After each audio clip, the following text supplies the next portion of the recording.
Every dog deserves to die, surrounded by the people who love them. This old golden retriever was supposed to be home by the fireplace, not wandering empty streets with nowhere to go. One bitter night, snow falls under a park lamp as he finds her. A little girl, barefoot and shivering on a frozen bench. He curls his weathered body around her, refusing to leave despite the cold. He guards her through the night and draws attention in the morning. This simple act sets off events that unravel a dark family situation and reawaken a city's compassion. When authorities arrive, they rescue both the girl and the aging stray who wouldn't give up. Their bond begins healing wounds neither could speak aloud, but what happens next will change how you see loyalty forever. Before we jump back in, tell us where you're tuning in from, and if this story touches you, make sure you're subscribed because tomorrow I've saved something extra special for you. The golden retriever once had a name that rolled off tongues like honey, Duke. He remembered the sound of it, called with joy from the back porch of the Morrison house on Maple Street, where Sarah Morrison would race home from school just to bury her face in his thick coat. Those were the days when his world smelled like fresh cookies from Linda Morrison's kitchen, and the aftershave Tom Morrison wore to his job at the insurance office downtown. Duke had lived 8 full years in that house, watching Sarah grow from a giggling toddler who used his back as a pillow to a gangly teenager who still whispered her secrets into his ears during thunderstorms. He knew every creak of that old house, every ritual of the family's daily life. Morning coffee at 6 sharp. Sarah's backpack thrown by the door at 3:15, the evening news at 6, while Linda prepared dinner. Duke's spot was always there, a worn cushion by the fireplace where the afternoon sun streamed through lace curtains. The photograph that lived on the mantelpiece showed all of them together at Sarah's 8th birthday party. Duke sat proudly. In the center, Sarah's arms wrapped around his neck, both parents beaming behind them. The camera had caught the exact moment when Duke's tail was mid-wag, a blur of gold and contentment. That photo held everything he'd ever known about love, family, and belonging. The fire changed everything. It started in the apartment complex next door, an electrical problem in Unit 2B that spread faster than anyone could have imagined. Duke remembered the acrid smell that woke him first, the way it made his nose burn and his instincts scream. He'd barked until his throat was raw, scratching at the Morrisons' bedroom door until Tom stumbled out, groggy and confused. By then, smoke was already seeping under their front door. The evacuation happened in chaos. Sarah crying, Linda grabbing photo albums and important papers, Tom ushering everyone toward the emergency exits while flames licked at the building next door. Duke followed obediently, his leash clipped hastily to his collar as they joined the stream of displaced families gathering in the parking lot across the street. They watched their building catch fire. Duke pressed against Sarah's legs as she sobbed, her hands clutching his fur like an anchor. The flames consumed their home with vicious efficiency, taking with it Duke's cushion by the fireplace, his food bowls, his rope toy that Sarah had given him for Christmas 3 years ago.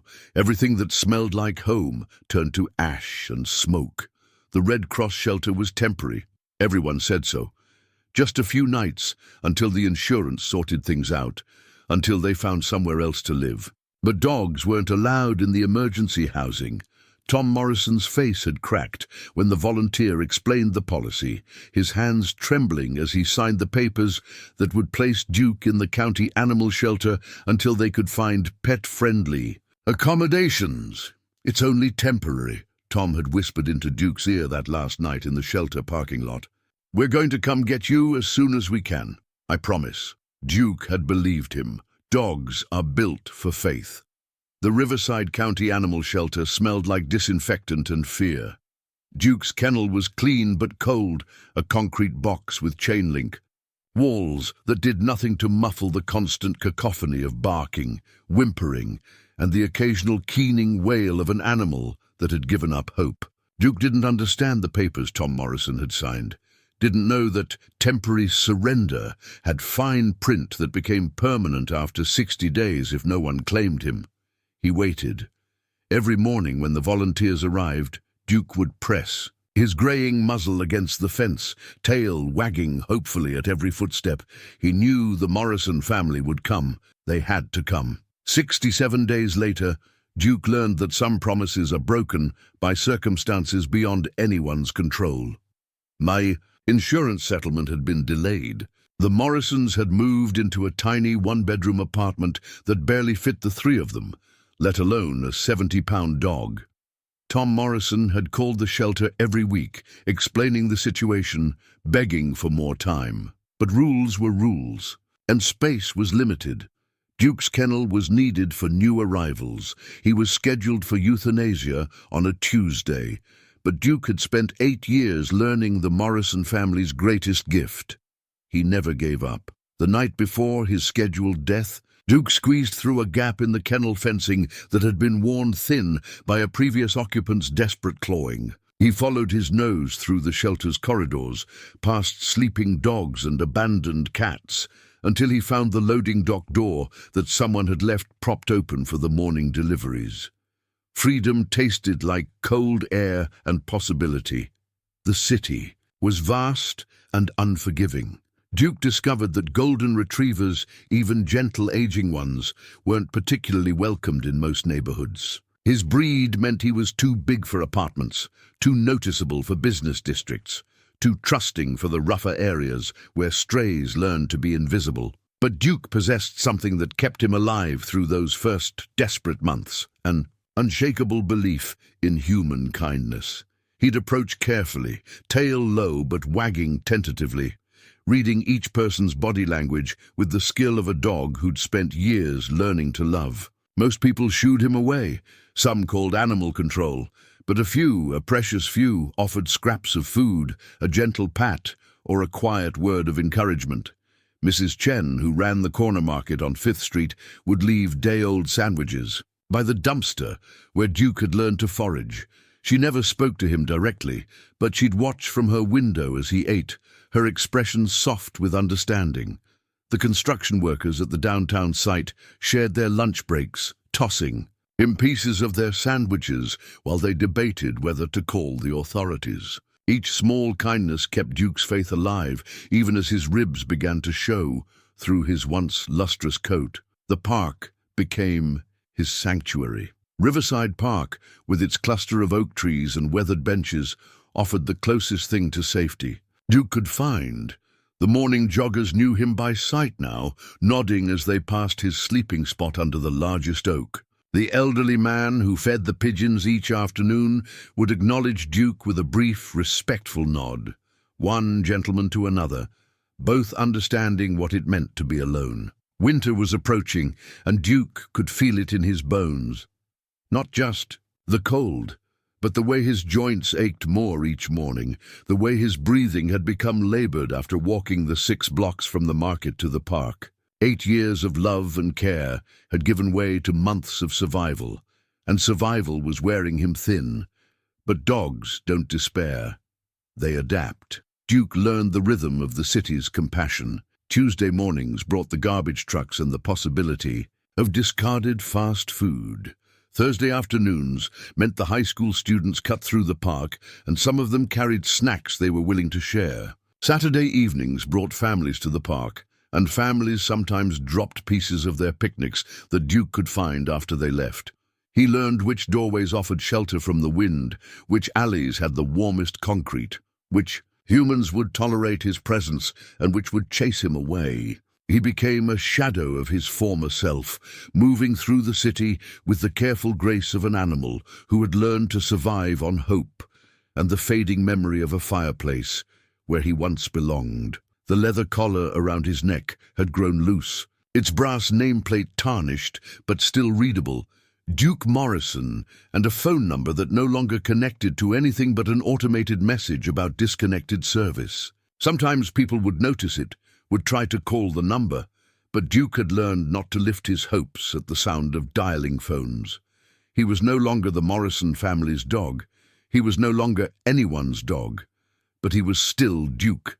And somewhere, deep in his chest, The capacity for love remained untouched by hunger or cold or the countless small cruelties of urban indifference. That love had been refined by loss, concentrated by hardship, until it became something pure and powerful, a force that could recognize need in others and respond without thought of personal cost. On this particular December night, as snow began to fall in the amber glow of the park lamp, Duke settled into his usual spot beneath the oak tree. His breath formed small clouds in the cold air, and his joints protested as he arranged himself on the frozen ground. Tomorrow would bring another day of searching for food, another day of avoiding the animal control trucks, another day of surviving. But tonight, as Duke closed his eyes and listened to the city settling into sleep around him, he carried within him something that months of hardship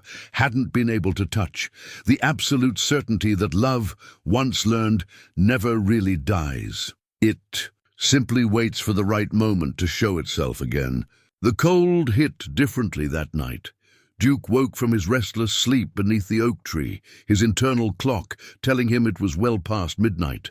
The snow had intensified, no longer the gentle dusting that had lulled him to sleep, but thick, determined flakes that stuck to everything they touched. The amber streetlight created a cone of swirling white, beautiful and treacherous. Duke shook himself, sending a small cascade of snow from his coat to the ground. His joints protested the movement, the arthritis that had been a minor annoyance. During his comfortable life with the Morrisons had become a constant companion during these months on the street. But something had woken him, some sound or scent that didn't belong to his usual midnight park. He lifted his graying muzzle, testing the air. Beneath the clean scent of snow and the distant smell of late-night traffic, there was something else. Something that made the fur along his spine prickle with instinctive alarm. Fear. The acrid, unmistakable scent of human fear. Duke rose carefully, his paws finding purchase on the increasingly slippery ground. His eyes, clouded slightly with age, but still sharp in darkness, scanned the park. The usual landscape of familiar benches and predictable shadows had transformed into something foreign under the snow's white blanket. There, on the bench near the playground equipment, barely visible through the falling snow, was a small, dark shape that hadn't been there when he'd settled down for the night.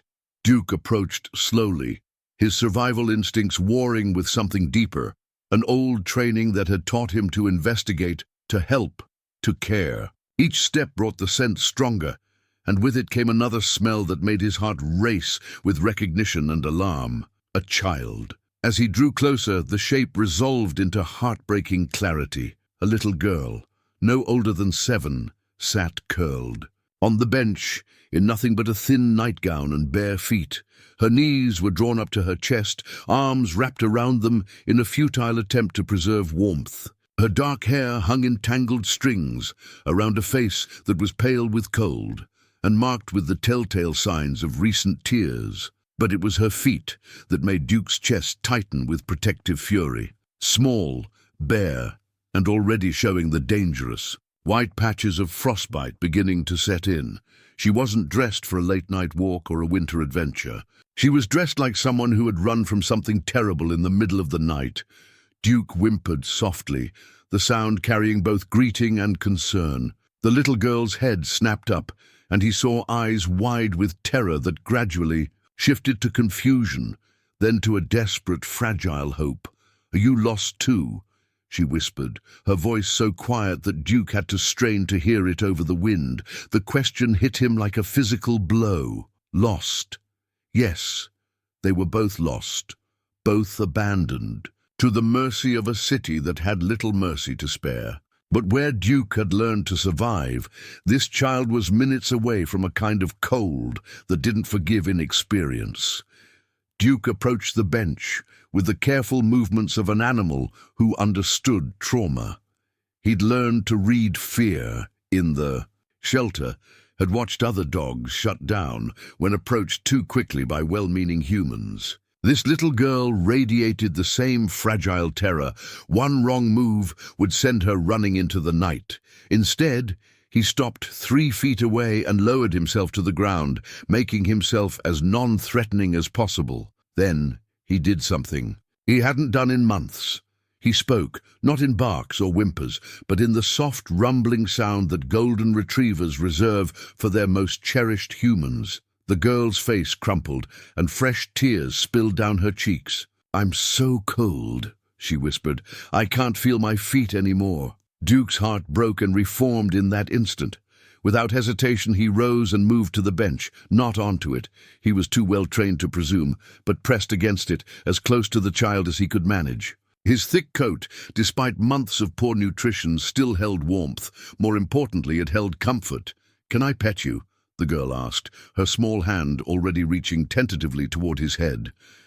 Duke pressed closer, encouraging her touch. Her fingers were like ice against his fur, but they warmed quickly as she buried them in his coat. Within moments, she was leaning against him, using his body as a windbreak against the bitter cold. "I'm Emma," she whispered into his fur. "I ran away. They were hurting me again, and I couldn't stay anymore." Duke absorbed the words, like physical blows. In his 8 years with the Morrison family, he'd learned to recognize the signs of a child in distress. Sarah had come to him with scraped knees and hurt feelings, finding solace in his steady presence. But this was different. This was the kind of hurt that left marks on souls as well as skin. Emma's breathing was becoming shallow and rapid, the early stages of hypothermia setting in. Duke made a decision that would have seemed impossible to him just hours earlier. He carefully maneuvered himself onto the bench, curling his body around the little girl in a protective circle. His bulk shielded her from the worst of the wind, and his body heat began the slow process of warming her dangerously chilled core temperature. "You're not going to leave me, are you?" Emma asked, her voice already stronger now that she was sharing. Duke's warmth. "Everyone leaves me." Duke pressed his muzzle against her shoulder, a gesture that was part comfort, part promise. He wouldn't leave. Couldn't leave. Something fundamental had shifted in his chest, a dormant purpose awakening after months of simple survival. This child needed him in a way that transcended his own needs, his own safety, his own future. They settled into the night together, Emma's small body gradually relaxing as Duke's warmth seeped into her bones. He stayed alert, monitoring her breathing, adjusting his position to keep her as warm as possible. Every instinct he possessed told him to wake someone, to bark for help, to somehow summon the human adults who could properly care for a child in crisis. But Emma's grip on his fur was tight with the desperation of someone who had learned that adults were often the source of harm rather than help. She'd trusted him, a stranger, a stray, a dog with nothing to offer but his presence. And Duke understood that breaking that trust, even to help her, might shatter something in her that was already dangerously fragile. So he waited and watched, and kept her warm through the longest, coldest hours before dawn. As the night wore on, Emma's breathing deepened and steadied. The dangerous pallor began to fade from her cheeks, replaced by the healthier flush of returning circulation. She talked to Duke in whispers, telling him about the foster home, about the man who came into her room at night, about running barefoot through snow because staying had become impossible. Duke listened to every word, filing away the information with the careful attention of a dog who had learned that details mattered. He noted the bruises on her arms, the way she flinched when the wind changed direction and brought unfamiliar sounds. He catalogued her scent. Beneath the fear and cold, she smelled like sadness and soap and something else that he recognized from his months on the street. She smelled like abandonment, but she also smelled like hope, faint but unmistakable. The scent of a spirit that hadn't given up, despite every reason to surrender. Duke recognized it because he carried the same scent, the same stubborn refusal to believe that love was gone forever from the world. By 4 in the morning, Emma had fallen into the deep sleep of exhaustion. Duke remained vigilant, his body temperature, regulation working overtime to keep them both warm. His own survival had become secondary to hers, and the shift felt as natural as breathing. The pink mitten lay half buried in the snow beside the bench, dropped during Emma's flight from whatever hell she'd escaped. Duke nudged it closer to her with his nose, understanding instinctively that it represented something important, perhaps the only connection she had left to a time before fear became her constant companion. As the first grey hints of dawn began to lighten the eastern horizon, Duke allowed himself a moment of profound contentment. His ribs still showed through his coat, his joints still ached with every movement, and he still had no idea where his next meal would come from. But for the first time in months, he had a purpose beyond mere survival. Emma's small hand remained buried in his fur, her trust as tangible as her warmth. Whatever came next, and Duke's street-smart instincts told him that morning would bring complications neither of them could anticipate. He would face it with this child by his side. The snow continued to fall, covering them both in a gentle white blanket that transformed the bench into something that looked almost like shelter. To any early morning observer, they might have looked peaceful, even comfortable. They had no way of knowing that in just a few hours their quiet sanctuary would become the center of a story that would touch thousands of lives and change the way an entire city thought about loyalty, love, and second chances. Margaret Chen believed in routine the way other people believed in religion. Every morning at 5:30 sharp, she laced up her running shoes and stepped out of her small apartment above the corner market she'd inherited from her father. The 3-mile loop through Riverside Park had been her ritual for the past 15 years, through seasons and weather, heartbreak and small triumphs.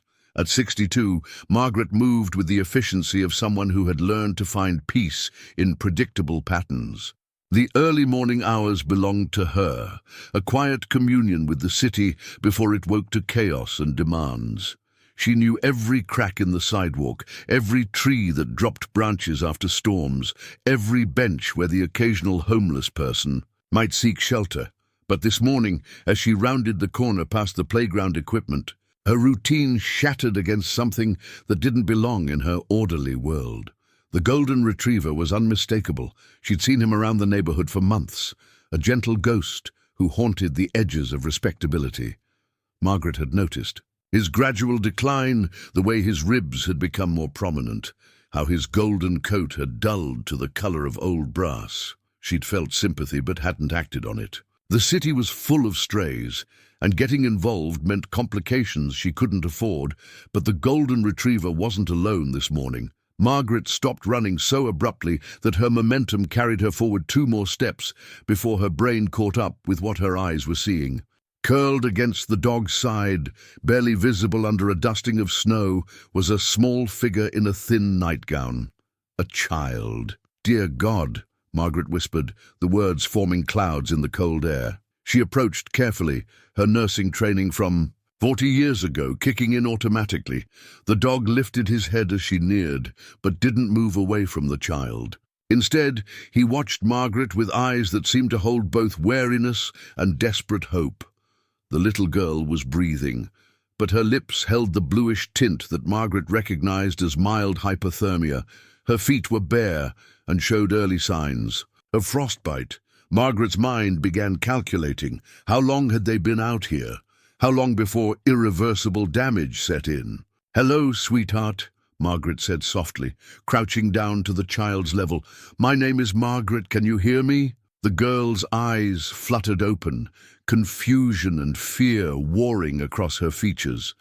The dog moved protectively closer, positioning himself between Margaret and the child. "It's okay," Margaret said, addressing both of them. "I'm here to help, both of you." Her phone was already in her hand, fingers fumbling with the screen as the cold interfered with the touch sensor. 911 first, then. She paused, looking at the dog's position, the way the child's hand was buried in his fur. They weren't going to be separated easily. "1. What's your emergency?" "I need paramedics at Riverside Park, near the playground. I have a hypothermic child, maybe 6 or 7 years old, and Margaret hesitated, looking at the dog, and a dog who appears to be keeping her alive. The dispatcher's questions came rapid fire. Margaret answered what she could, while keeping her attention divided between the phone and the pair on the bench. The little girl was more alert now, but she hadn't let go of the dog's fur, and the dog showed no signs of moving away from her.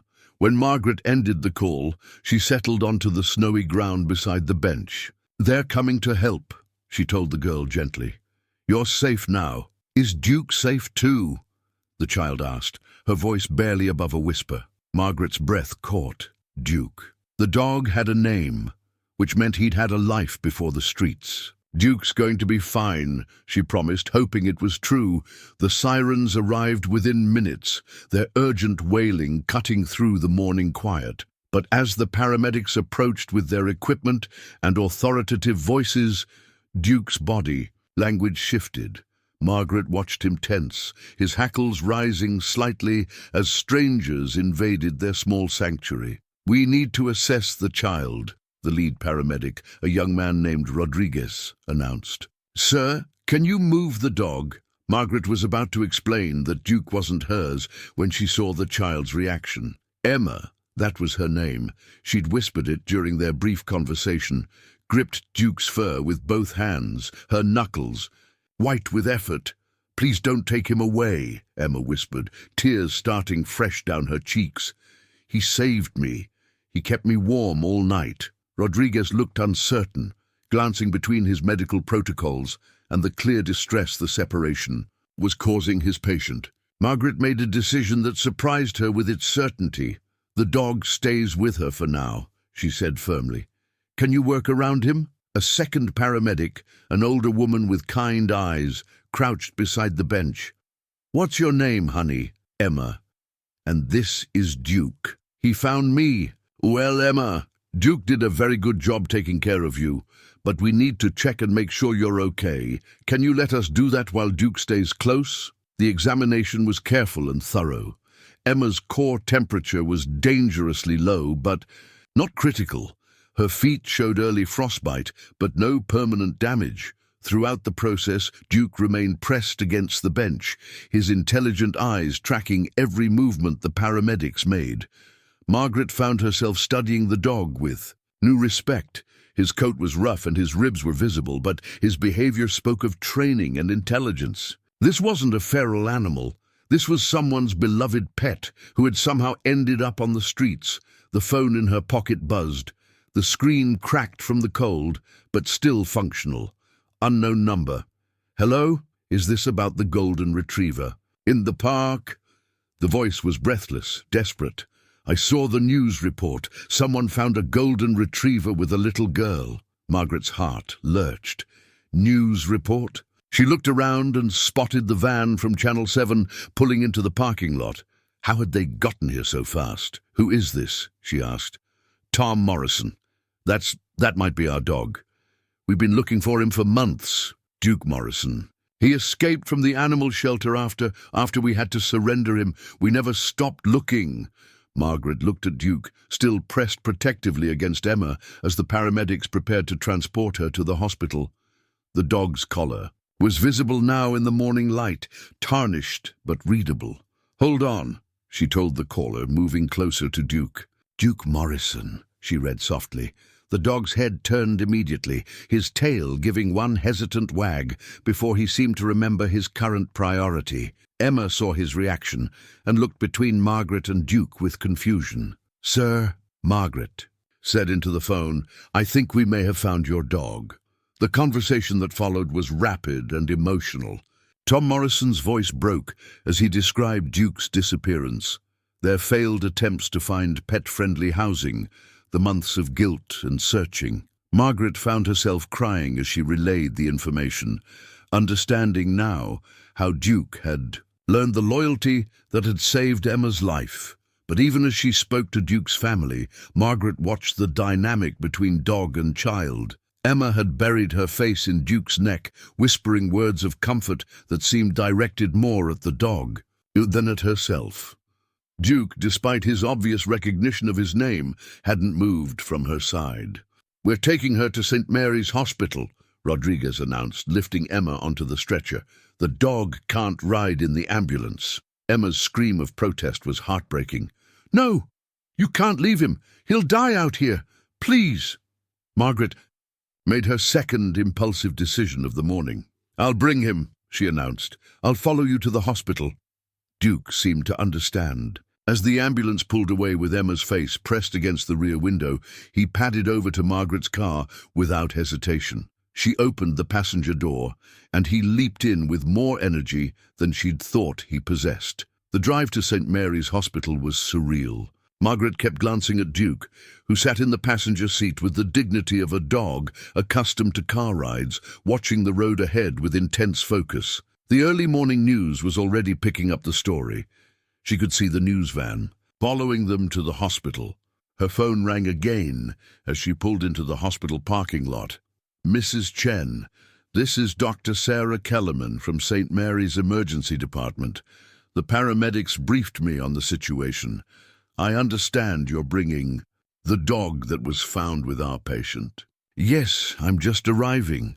"Good. I'm going to need you to bring him to the emergency entrance. Our patient is asking for him, and frankly, her vital signs improved significantly when we told her the dog was coming." Margaret looked at Duke, who was already standing on the passenger seat, his nose pressed against the window as he watched the hospital entrance. Somehow, this aging stray who had spent months learning to survive on the streets had become the linchpin of a little girl's recovery. As they walked toward the hospital entrance together, Margaret realized that her quiet morning routine had been permanently altered. The careful distance she'd maintained from other people's problems had evaporated the moment she'd seen Duke, curled protectively around Emma. She was involved now, whether she'd planned to be or not. The automatic doors slid open, and Duke walked into St. Mary's Hospital with the confidence of a therapy dog reporting for duty. Margaret followed, her phone already ringing again, this time with a call from a reporter who had somehow gotten her number. The morning's discoveries were about to become the afternoon's headlines, and Margaret Chen was beginning to understand that some encounters change everything that comes after. Dr. Sarah Kellerman had worked pediatric emergency medicine for 12 years, but she'd never encountered a patient whose medical bracelet included a dog's name. Emma Hartley, they'd identified her from the missing persons report filed 3 hours earlier, wore a standard hospital identification band around her small wrist. But she'd also insisted that Duke needed one too. "He's my family now," Emma had announced with the serious determination that only 7-year-olds could muster. "Family gets bracelets." Now Duke sat beside Emma's hospital bed wearing a visitor's badge that read Duke Morrison Emotional Support Animal in Margaret Chen's careful handwriting. It was unofficial, improvised, and probably violated several hospital policies. But Emma's heart rate had stabilized the moment Duke entered her room, and her temperature was rising steadily toward normal ranges. Dr. Kellerman had made judgment calls that bent rules before, but never one that involved a stray dog taking up residence in her emergency department. "Her physical condition is stable," she explained to Margaret, who had somehow become the unofficial liaison in this increasingly complex situation. "Mild hypothermia, early-stage frostbite on her feet, some bruising that's consistent with," she lowered her voice, "with the allegations in her case file." Margaret's expression darkened. "Case file?" Social Services maintains records on children in the foster care system. Emma's been in care for 18 months, placed with 3 different families. The current placement, Dr. Kellerman paused, choosing her words carefully, is under investigation. Through the room's glass wall, they could see Emma talking earnestly to Duke, who listened with the patient attention of a dog who understood that words mattered, even when he couldn't understand their meaning. The pink mitten that Margaret had retrieved from the park sat on the bedside table, cleaned and dried, but still bearing witness to Emma's desperate flight. "The social worker should be here within the hour," Dr. Kellerman continued. "Janet Mills, she's good thorough, But I have to ask about the dog situation. You mentioned his family has been found. Margaret nodded, then shook her head, then sighed. It's complicated. Tom Morrison called when he saw the news report. Duke escaped from the animal shelter months ago after they had to surrender him. Apartment fire, temporary housing that didn't allow pets. They've been searching for him ever since. And now there's a little girl who credits him with saving her life, and a family who wants their dog back, and Margaret gestured toward the window where news vans were multiplying in the hospital parking lot, and apparently half the city watching to see what happens next. Dr. Kellerman followed her gaze. The story had exploded across social media in the 3 hours since. The rescue in the Duke and Emma was trending locally, and donations were pouring into the hospital's general fund from people who had seen the early morning news reports. I need to check on my other patients, Dr. Kellerman said, but I want you to know what you did this morning bringing him here. It may have saved more than the child's life. Sometimes healing happens in ways we don't expect. Left alone with her thoughts, Margaret settled into the uncomfortable visitor's chair beside Emma's bed. The girl was sleeping now, one hand resting on Duke's head while he maintained his vigilant watch. His breathing was steady, but Margaret could see the exhaustion in his posture, the way his body had finally relaxed after months of constant alertness. Her phone buzzed with another call from a reporter, followed immediately by a text from her neighbor asking if she was the Margaret Chen on the news. The quiet anonymity she'd cultivated for 15 years was evaporating by the hour. A soft knock interrupted her thoughts. A woman in her 40s stood in the doorway, professional attire slightly rumpled from the early hour. Her ID badge identified her as Janet Mills, Child Protective Services. You must be Margaret. I'm Janet Mills. Thank you for staying with Emma. Continuity of care is important in cases like this. Margaret rose to shake hands, noting how Janet's eyes immediately went to Duke, who had lifted his head to assess the new arrival.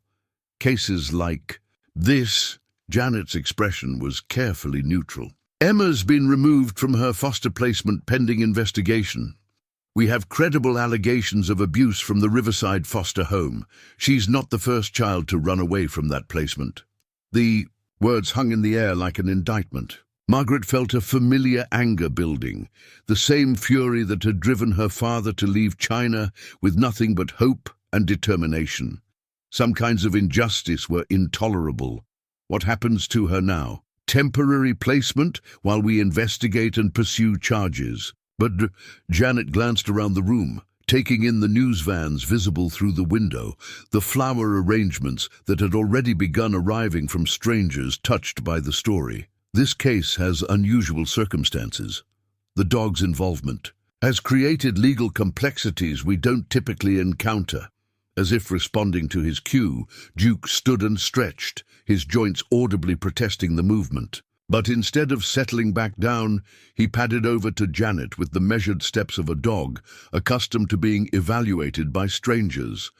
He sat politely beside her chair and offered his paw. Janet blinked in surprise, then shook Duke's paw with the solemnity of a formal introduction. Well, that's not typically how these meetings begin. He's been trained, Margaret observed. This isn't a feral animal. Someone invested time and love in teaching him manners. The Morrison family, Janet said, consulting her notes. I spoke with them on the way over. They're en route to the hospital now. The father, Tom Morrison, was nearly incoherent with emotion. Apparently, they've been searching for Duke for months. Emma stirred in her sleep, and Duke immediately returned to his position beside her bed. His movement was so smooth and automatic that it spoke of hours of practice, of a dog who had learned to monitor human distress and respond accordingly. The complexity, Janet continued in a lower voice, is that we have a therapeutic relationship that's developed between Emma and Duke. Her psychological evaluation shows severe attachment trauma, but her response to the dog is the healthiest. Emotional connection she's demonstrated in months of observations. Margaret absorbed this information while watching Duke's steady breathing, the way his ears remained alert even while he rested. So, separating them could be harmful to Emma. Potentially devastating, Janet confirmed. But Duke belongs to another family who has legal claim to him, and Emma needs long-term placement that can provide stability and therapeutic support. A commotion in the hallway drew their attention. Through the glass wall, Margaret could see a family approaching. A man in his 40s with graying temples, a woman with kind eyes and worry lines, and a teenage girl whose face was streaked with tears. They moved with the urgent, careful steps of people approaching something too precious to risk disturbing.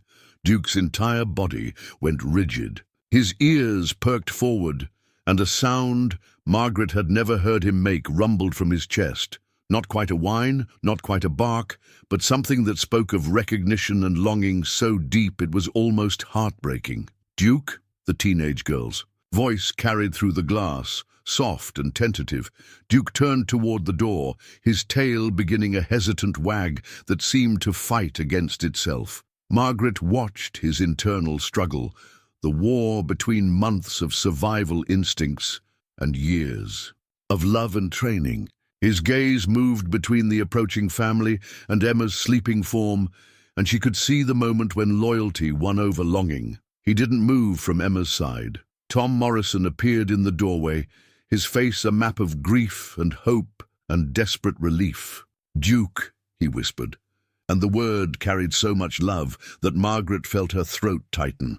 Duke's tail wagged faster, but he remained at his post beside Emma's bed. The girl, Sarah Morrison, Margaret realized, took a step into the room, and Duke's resolve finally cracked.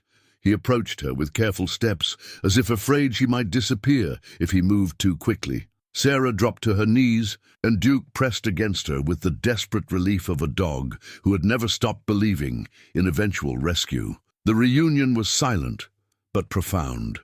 Months of separation dissolving in the space of a shared breath. "We never stopped looking," Tom Morrison said, his voice thick with emotion. "Not one day. We called every shelter, posted flyers, checked social media constantly. When the insurance finally came through and we found a pet-friendly apartment, we thought we'd lost him forever." Linda Morrison stood in the doorway, tears streaming down her face as she watched her daughter and dog rediscover each other.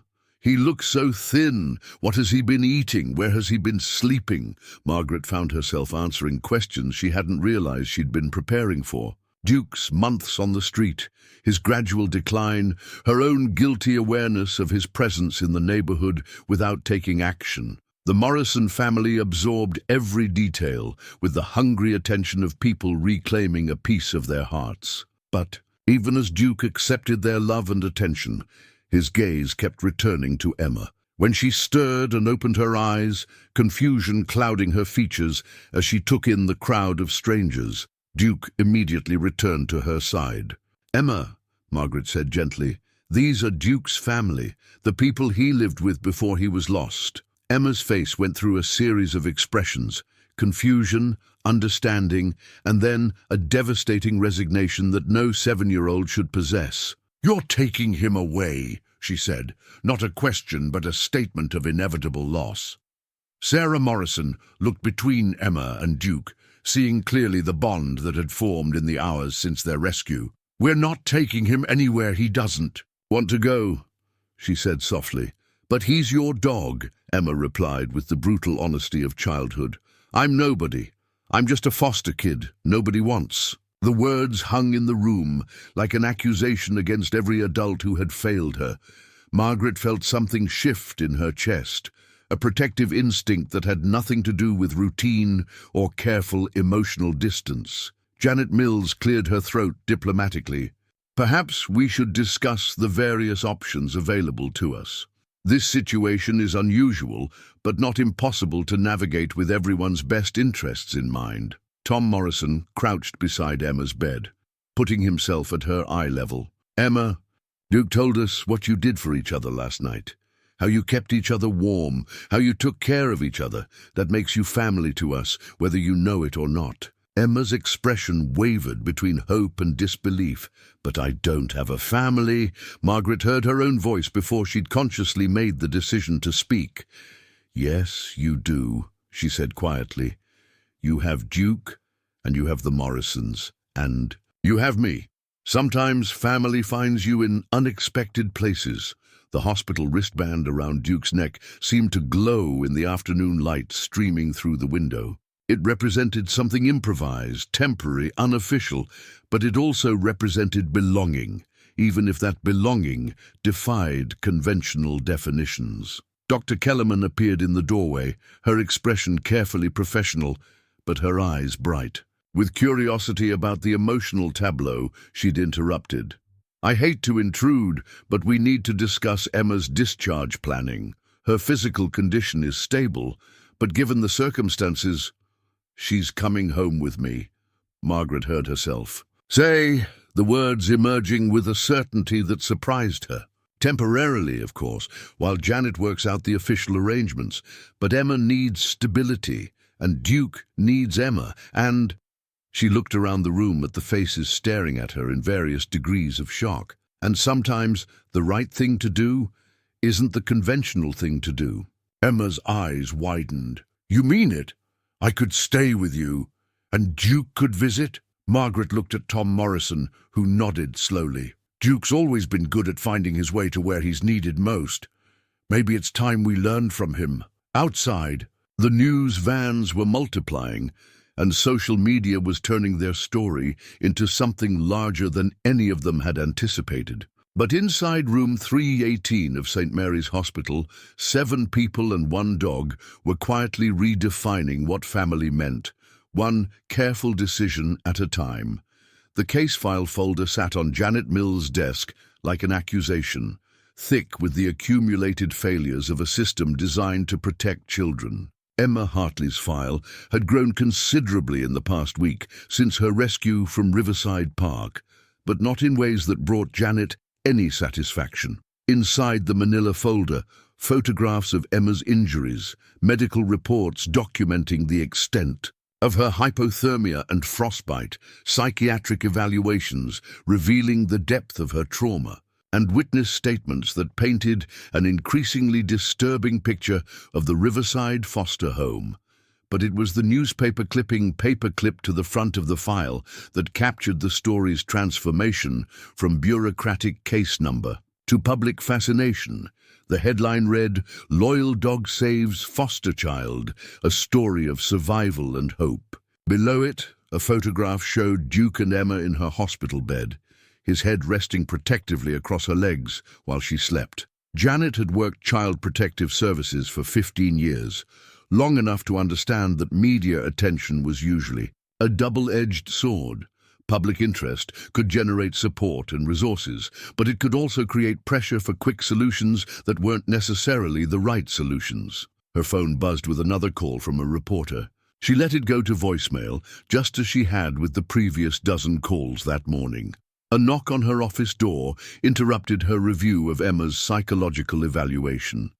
Detective Ray Hernandez stood in the doorway, his expression grim in a way that meant he'd uncovered something significant in his investigation of the Riverside foster home. "You're not going to like this," he said without preamble, settling into the chair across from her desk. "How bad?" "Bad enough that the DA is considering filing charges against Robert and Linda Hayes for child endangerment, sexual abuse, and financial fraud. And that's just what we can prove so far." Janet felt the familiar weight of systemic failure pressing against her chest. How many children? Emma's the 4th to run away in the past year. The first 3 were returned to the placement because they couldn't articulate what was happening to them, or their allegations were deemed inconclusive. Ray's fingers made air quotes around the word with obvious disgust. And the fraud? The Hayes were collecting payments for 6 children, but only housing 4. The missing 2 were supposedly with relatives during our inspection visits, but those relatives don't exist.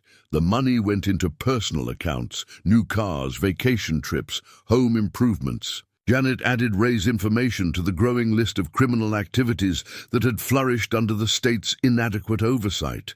Emma's case was revealing problems that went far beyond one abusive foster family. "There's more," Ray continued. "We interviewed the other children currently in the home. 3 of them confirmed Emma's allegations. They're all being removed today. And placed where?" Janet's question carried the weight of practical reality. Emergency placements were always challenging, but finding homes for traumatized children required resources that were perpetually strained. "That's where it gets complicated." Ray consulted his notes. "The Morrison family has formally requested to serve as emergency placement for Emma while she remains connected to their dog. Margaret Chen has applied for emergency foster certification to provide Emma with a temporary home. And we have 17 other families who have called since the news story broke, all wanting to help Emma specifically."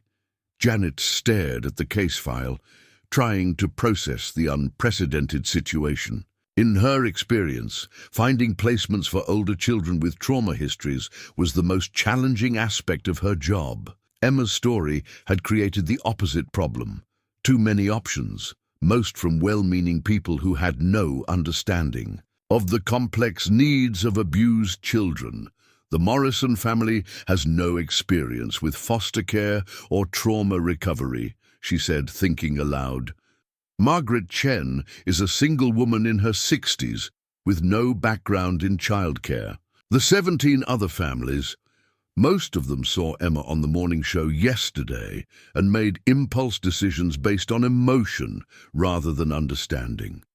Janet had watched that interview herself. Emma, still pale and fragile from her ordeal, had sat beside Margaret Chen while Duke remained pressed against her side. The interviewer had asked gentle questions about the night in the park, and Emma had answered with the devastating honesty that only children possess. "Duke knew I was scared," Emma had said, her small hand buried in the dog's fur. "He made himself into a warm blanket so I wouldn't freeze. And when I cried, he licked my face until I felt better. That's what families do. They take care of each other when you're scared." The segment had generated thousands of phone calls. To the hospital, hundreds of offers of help, and a GoFundMe account that had raised over $50,000 in Emma's name within 48 hours. The psychological evaluation recommends maintaining Emma's connection to the dog as a therapeutic necessity, Janet continued, reviewing Dr. Patricia Reeves's assessment. "Her attachment to Duke is the healthiest emotional bond she's formed since entering care. Disrupting it could cause significant regression. So what are our options?" Janet spread the documents across her desk, looking for a solution that served Emma's best interests while navigating the legal complexities of Duke's ownership. The Morrison family had legal claim to their dog, but Emma had developed a therapeutic relationship that her doctors deemed essential to her recovery. "Joint custody arrangement," she said slowly, the idea forming as she spoke. "Emma remains with an approved placement family who can provide trauma-informed care. Duke lives with his original family, but spends designated time with Emma under supervised visitation. Like divorce custody for a dog and a kid? Something like that." Janet pulled up the state's foster care database on her computer. "I need to find a placement family with experience in trauma recovery, preferably with existing relationships to therapy animals." Her phone rang again. Another reporter, according to the caller ID. This time, she answered, ready to provide a carefully worded statement about protecting Emma's privacy while acknowledging the public's interest in her welfare. But the caller wasn't a reporter. "Ms. Mills, this is Dr. Sarah Kellerman from St. Mary's Hospital.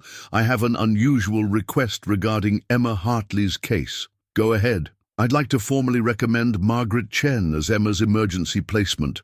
I know she doesn't have traditional foster care experience, but she has something more valuable. Emma trusts her.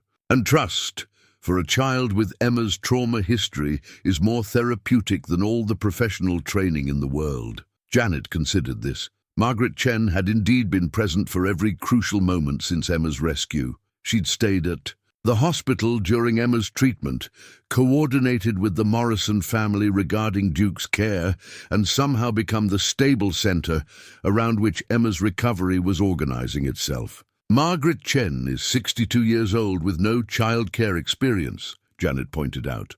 Margaret Chen is also the woman who recognized Emma's crisis, brought Duke to the hospital against regulations, and has spent the past week learning everything she can about childhood trauma recovery. She's been reading every book I've recommended, asking intelligent questions about Emma's therapeutic needs, and somehow managing to provide more emotional stability than Emma has had in 18 months of official placements. Through her office window, Janet could see protesters gathering across the street from the government building.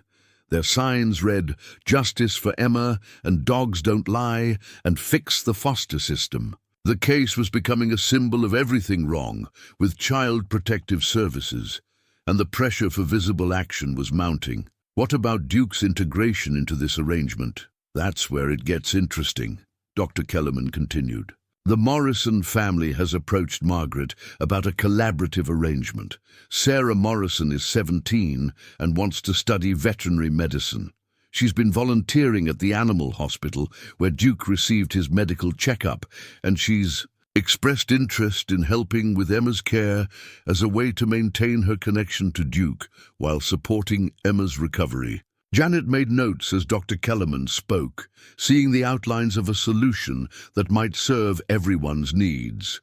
Emma would remain with Margaret, who had become her primary attachment figure. Duke would return to his original family, but maintain regular contact with Emma through Sarah's involvement in her care. The arrangement would be unconventional, but trauma recovery often required creative approaches. "I'll need to conduct home visits, background checks and formal evaluations," Janet said. "But if Margaret Chen is serious about providing care for Emma, and if the Morrison family is willing to collaborate on Duke's integration, we might be able to create a placement that serves Emma's therapeutic needs." After ending the call, Janet sat quietly in her office, looking at Emma's case file with new understanding.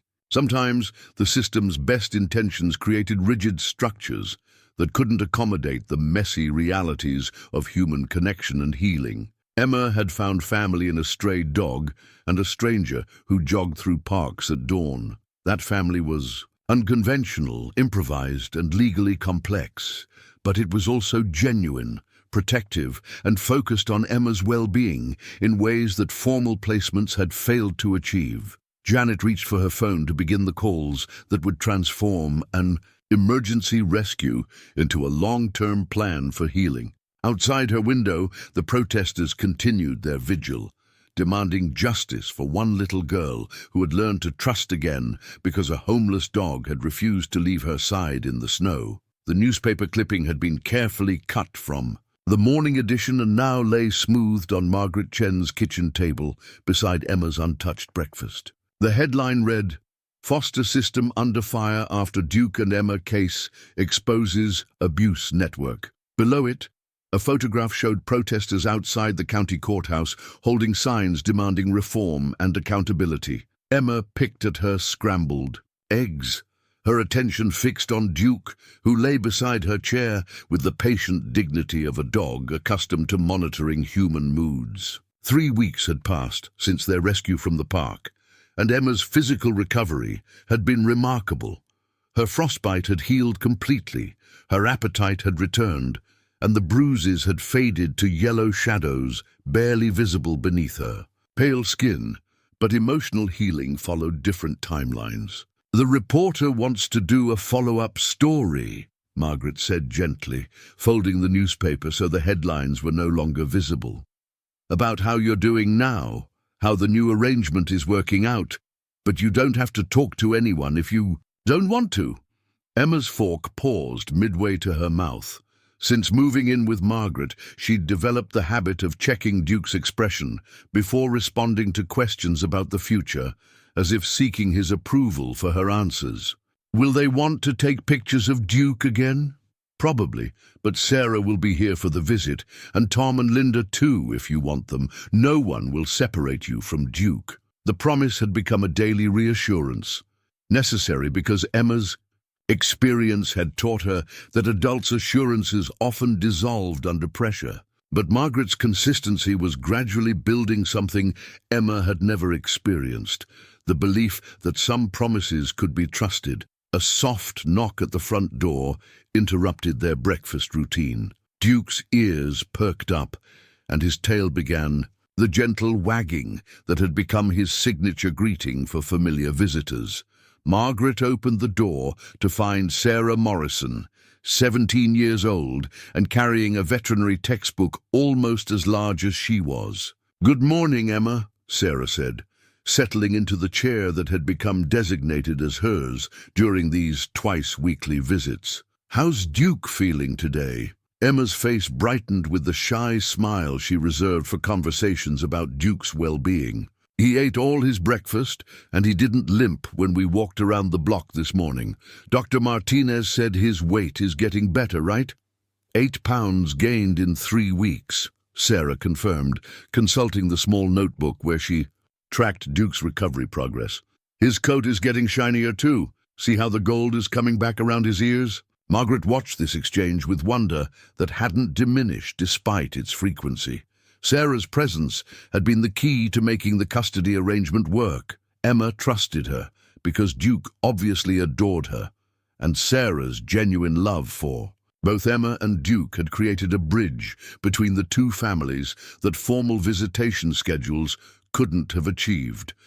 "I brought something to show you," Sarah continued, opening her textbook to a marked page. "It's about therapy dogs and how they help people heal from trauma.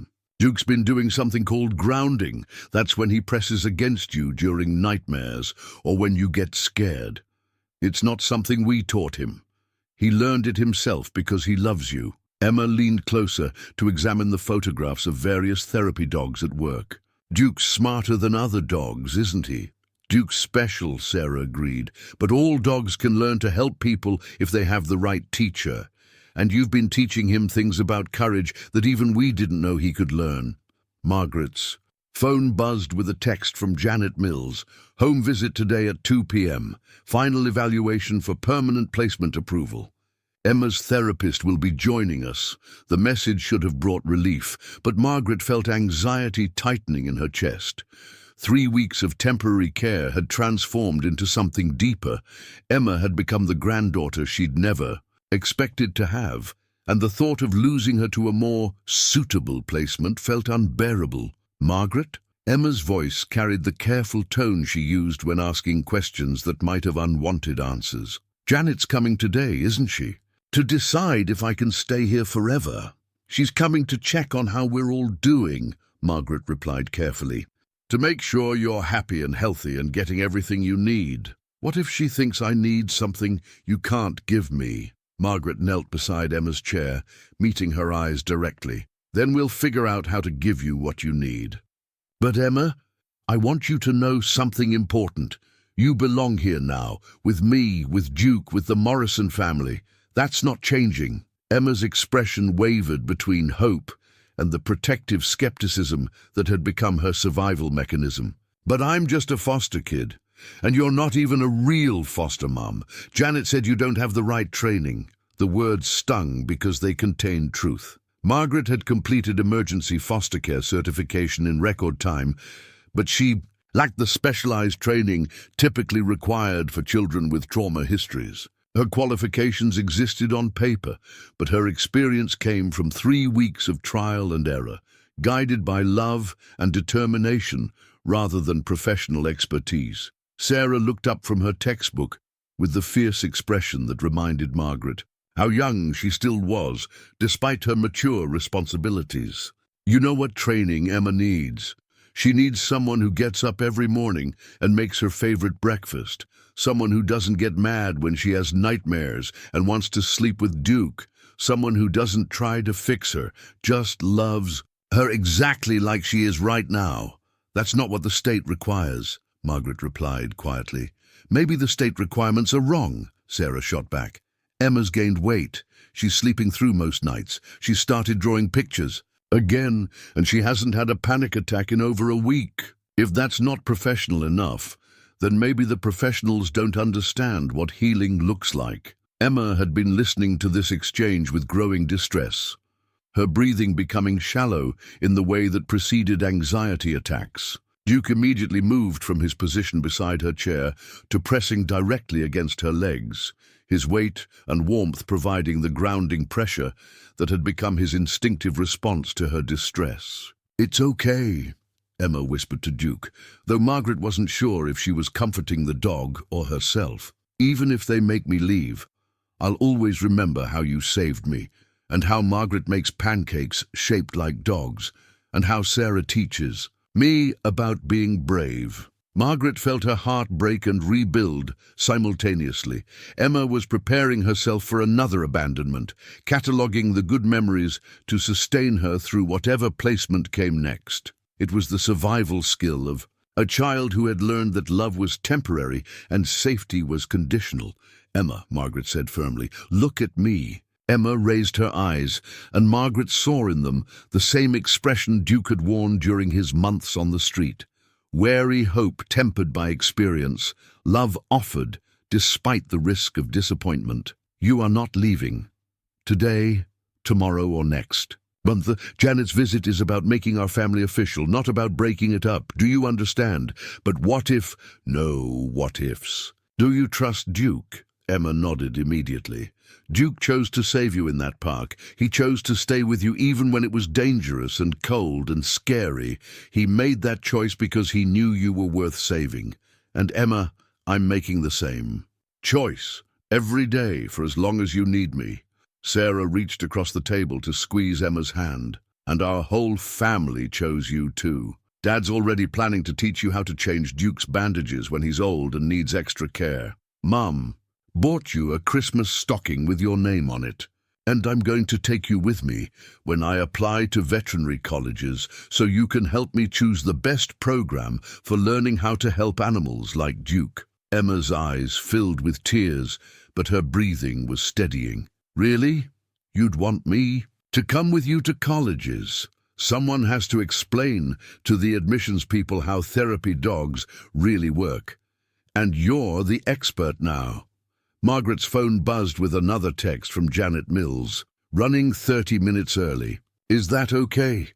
Margaret looked around her kitchen, at Emma finally eating her breakfast with genuine appetite, at Duke resting contentedly between the two girls he'd somehow brought together, at Sarah reading aloud from her textbook about the science behind human-animal bonds.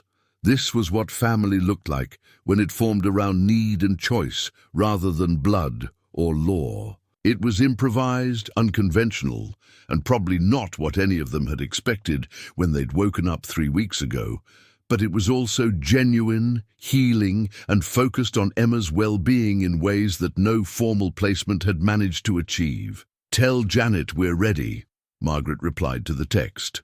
"All of us." The newspaper clipping lay forgotten on the counter as 3 humans and 1 dog prepared to prove that sometimes the best families are the ones that choose each other against all odds and despite all obstacles. The handwritten letter arrived on a Tuesday morning, slipped under Margaret's door like a message from another world. Emma found it first, drawn by the unfamiliar handwriting that spelled out "For Duke Morrison's family" in careful cursive across cream-colored stationery. Margaret recognized the penmanship immediately, the Palmer method script taught in schools decades ago, before computers made such careful writing obsolete. She'd seen similar handwriting in her father's old business correspondence, letters from a time when written words carried weight and formality. "Who's it from?" Emma asked, settling beside Margaret on the living room couch, while Duke positioned himself between them with the practiced ease of a dog who understood his role as emotional anchor. Margaret opened the envelope carefully, noting the return address: Morrison Family, 1247 Oak Street. But that wasn't Tom and Linda Morrison's address. Margaret had been to their apartment twice for custody meetings, and they lived on Maple Street in a modern complex that reflected the rebuilding they'd done after the fire. The letter inside was written in the same careful script, Dear Margaret, Chen and Emma, my name is Eleanor Morrison, and I am Tom Morrison's mother. I'm writing because there are things about Duke's history that my son doesn't know, things that might help you understand why Duke chose to save Emma that night in the park. Duke was not originally our family dog. He came to us 3 years ago, under circumstances that Tom has never discussed with anyone, not even his wife Linda. I'm writing to you now because I believe Emma deserves to know the full truth about the dog who saved her life. Duke belonged to my husband, William Morrison, who passed away 4 years ago.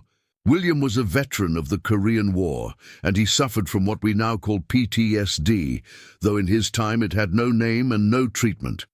The nightmares, the flashbacks, the days when he couldn't leave the house. Duke was his lifeline through all of it. William trained Duke as what we now call a service dog. Though such things weren't official then, Duke learned to wake William from nightmares, to provide grounding pressure during panic attacks, to sense when William was becoming overwhelmed and needed to leave crowded places. Duke literally kept my husband alive for 7 years after we thought we'd lost him to his demons. When William died, Duke went into what I can only call mourning. He wouldn't eat, wouldn't play, wouldn't engage with anyone. We thought we might lose him too. That's when Tom offered to take Duke, hoping that Sarah's youth and energy might help him heal. It worked for a while. Duke learned to love Tom's family, learned to be a pet rather than a service dog. But when the fire happened and Duke ended, up in the shelter something awakened in him, the old training, the instinct to find and help humans in crisis. Emma, Duke didn't save you by accident. He saved you because he recognized something in you that he'd learned to recognize in my husband. The scent of fear, the signs of trauma, the desperate need for someone to stay when everyone else leaves. I am 83 years old, and I have watched this dog choose love over safety twice now. First with my husband, then with you. I believe you should know that Duke's loyalty isn't just kindness, it's mission. Programmed into him by a man who understood that healing happens when someone refuses to give up on you. There is more to this story, but I think it should be told in person. I live at Sunset Manor Assisted Living, and I would very much like to meet the little girl who helped Duke find his purpose again. With deep respect and gratitude, Eleanor Morrison P.S. I have kept all of William's training notes about Duke's service. A work. I think they might help Emma understand what Duke is trying to do when he presses against her during difficult moments. Margaret read the letter twice, her understanding of Duke's behavior shifting with each revelation. Emma sat quietly beside her, stroking Duke's head while processing information that recontextualized everything she thought she knew about her rescue. Duke was a hero dog before he was lost? Emma asked finally. It sounds like he was trained. And to help people with problems similar to yours, Margaret replied carefully. People who had bad experiences and needed extra support to feel safe again. Emma was quiet for several minutes, her fingers working through Duke's fur while he maintained his patient stillness. So, when he found me in the park, he knew I was scared the same way his old person was scared? I think so. And he chose to help me, even though he didn't have a home or food or anyone taking care of him? Margaret nodded, watching Emma's expression as she processed this new information. Instead of the wonder or gratitude Margaret expected, Emma's face showed something more complex, a mixture of understanding and fresh worry. Margaret, if Duke is supposed to be helping people with scary feelings and I still have scary feelings, sometimes does that mean I'm not getting better fast enough? The question revealed the burden Emma had been carrying, the belief that her healing was somehow a performance for the adults around her, that any sign of continued struggle might result in placement changes or disappointment. Emma, healing isn't a race. Duke didn't help his first owner get better quickly. He helped him get better slowly, day by day, for 7 whole years. That's what love looks like, staying with someone through all the hard days, not just until they're perfect. Duke seemed to sense the emotional weight of the conversation. He shifted position so that he was pressed more firmly against Emma's side, demonstrating the grounding technique that Eleanor Morrison's letter had explained. "Can we visit her?" Emma asked. "Duke's first person's wife? I want to know more about how Duke learned to be so good at helping people." Margaret looked at the letter again, noting the address and phone number written in the same careful script. Sunset Manor. Assisted living was across town, but Emma's request felt important, a chance for her to understand that her bond with Duke was part of a longer story of healing and service. "I'll call tomorrow and arrange a visit," Margaret promised. But even as she made the commitment, Margaret felt a flutter of anxiety. Eleanor Morrison's letter had revealed that Duke's behavior with Emma wasn't just natural dog instincts, it was trained therapeutic intervention. If Duke was providing Emma with professional-level emotional support, what did that mean for the custody arrangement? Did the Morrison family have a legal obligation to share Duke with Emma permanently? Did Emma have a therapeutic need that superseded the family's ownership rights? The implications were complex, potentially problematic for the delicate balance they'd achieve between Emma's needs and the Morrison family's rights. But looking at Emma's face as she absorbed the story of Duke's service history, Margaret knew they would navigate whatever complications arose. Emma had spent 7 years learning that adults' promises were unreliable and that safety was temporary. But Duke's story taught her something different, that some promises are kept not through words but through daily choices, that some love expresses itself through presence rather than proclamations. "Margaret," Emma said quietly, "do you think Duke chose me because he knew I needed him or because he needed me?" The question revealed an understanding that went beyond Emma's years, the recognition that healing relationships are mutual, that the helper and the helped often change roles depending on the day's demands. "I think," Margaret said carefully, "that Duke chose you because he recognized something he understood, and you chose him because you recognized something you needed. And sometimes the best families are the ones that form when people choose each other for exactly those reasons." Emma nodded solemnly, then looked up with the first genuine smile Margaret had seen from her all morning. "Can I write a letter back to Eleanor Morrison? I want to tell her thank you for letting Duke learn how to help people like me." Margaret handed Emma a piece of paper and a pen, watching as she began to write with the careful concentration of a child who understood that some words carried special importance. The handwritten letter had changed everything and nothing. Duke was still the dog who had saved Emma in the park. Emma was still the child who had given Duke new purpose, and their family was still built on the foundation of mutual rescue. But now they knew their story was part of something larger, a legacy of service and loyalty that connected Emma to a veteran she'd never met, and a tradition of healing she was only beginning to understand. The court document arrived on a Friday afternoon, delivered by a process server who apologized twice, before placing the official papers into Margaret Chen's trembling hands. Emma was at school, Sarah Morrison was at her volunteer shift at the animal hospital, and Duke was sleeping peacefully in his favorite spot by the kitchen window. None of them aware that their carefully constructed family was about to face its greatest challenge. Margaret read the document 3 times before the words fully registered. Petition for custody review in the matter of Duke Morrison, K9, and Emma Hartley, minor child. The legal language was dense and intimidating, but the essential message was clear. Someone was challenging the custody arrangement that had allowed Duke and Emma to remain together. The petitioner wasn't who Margaret expected, Dr. Patricia Reeves. The child psychologist, who had been treating Emma since her rescue, had filed the petition arguing that Emma's attachment to Duke, while therapeutic initially, had become pathologically dependent and was preventing her from forming healthy relationships with humans. The petition requested that Duke be returned permanently to his legal owners and that Emma be placed in a residential treatment facility specializing in attachment disorders. Margaret's hands shook as she read Dr. Reeves' clinical assessment.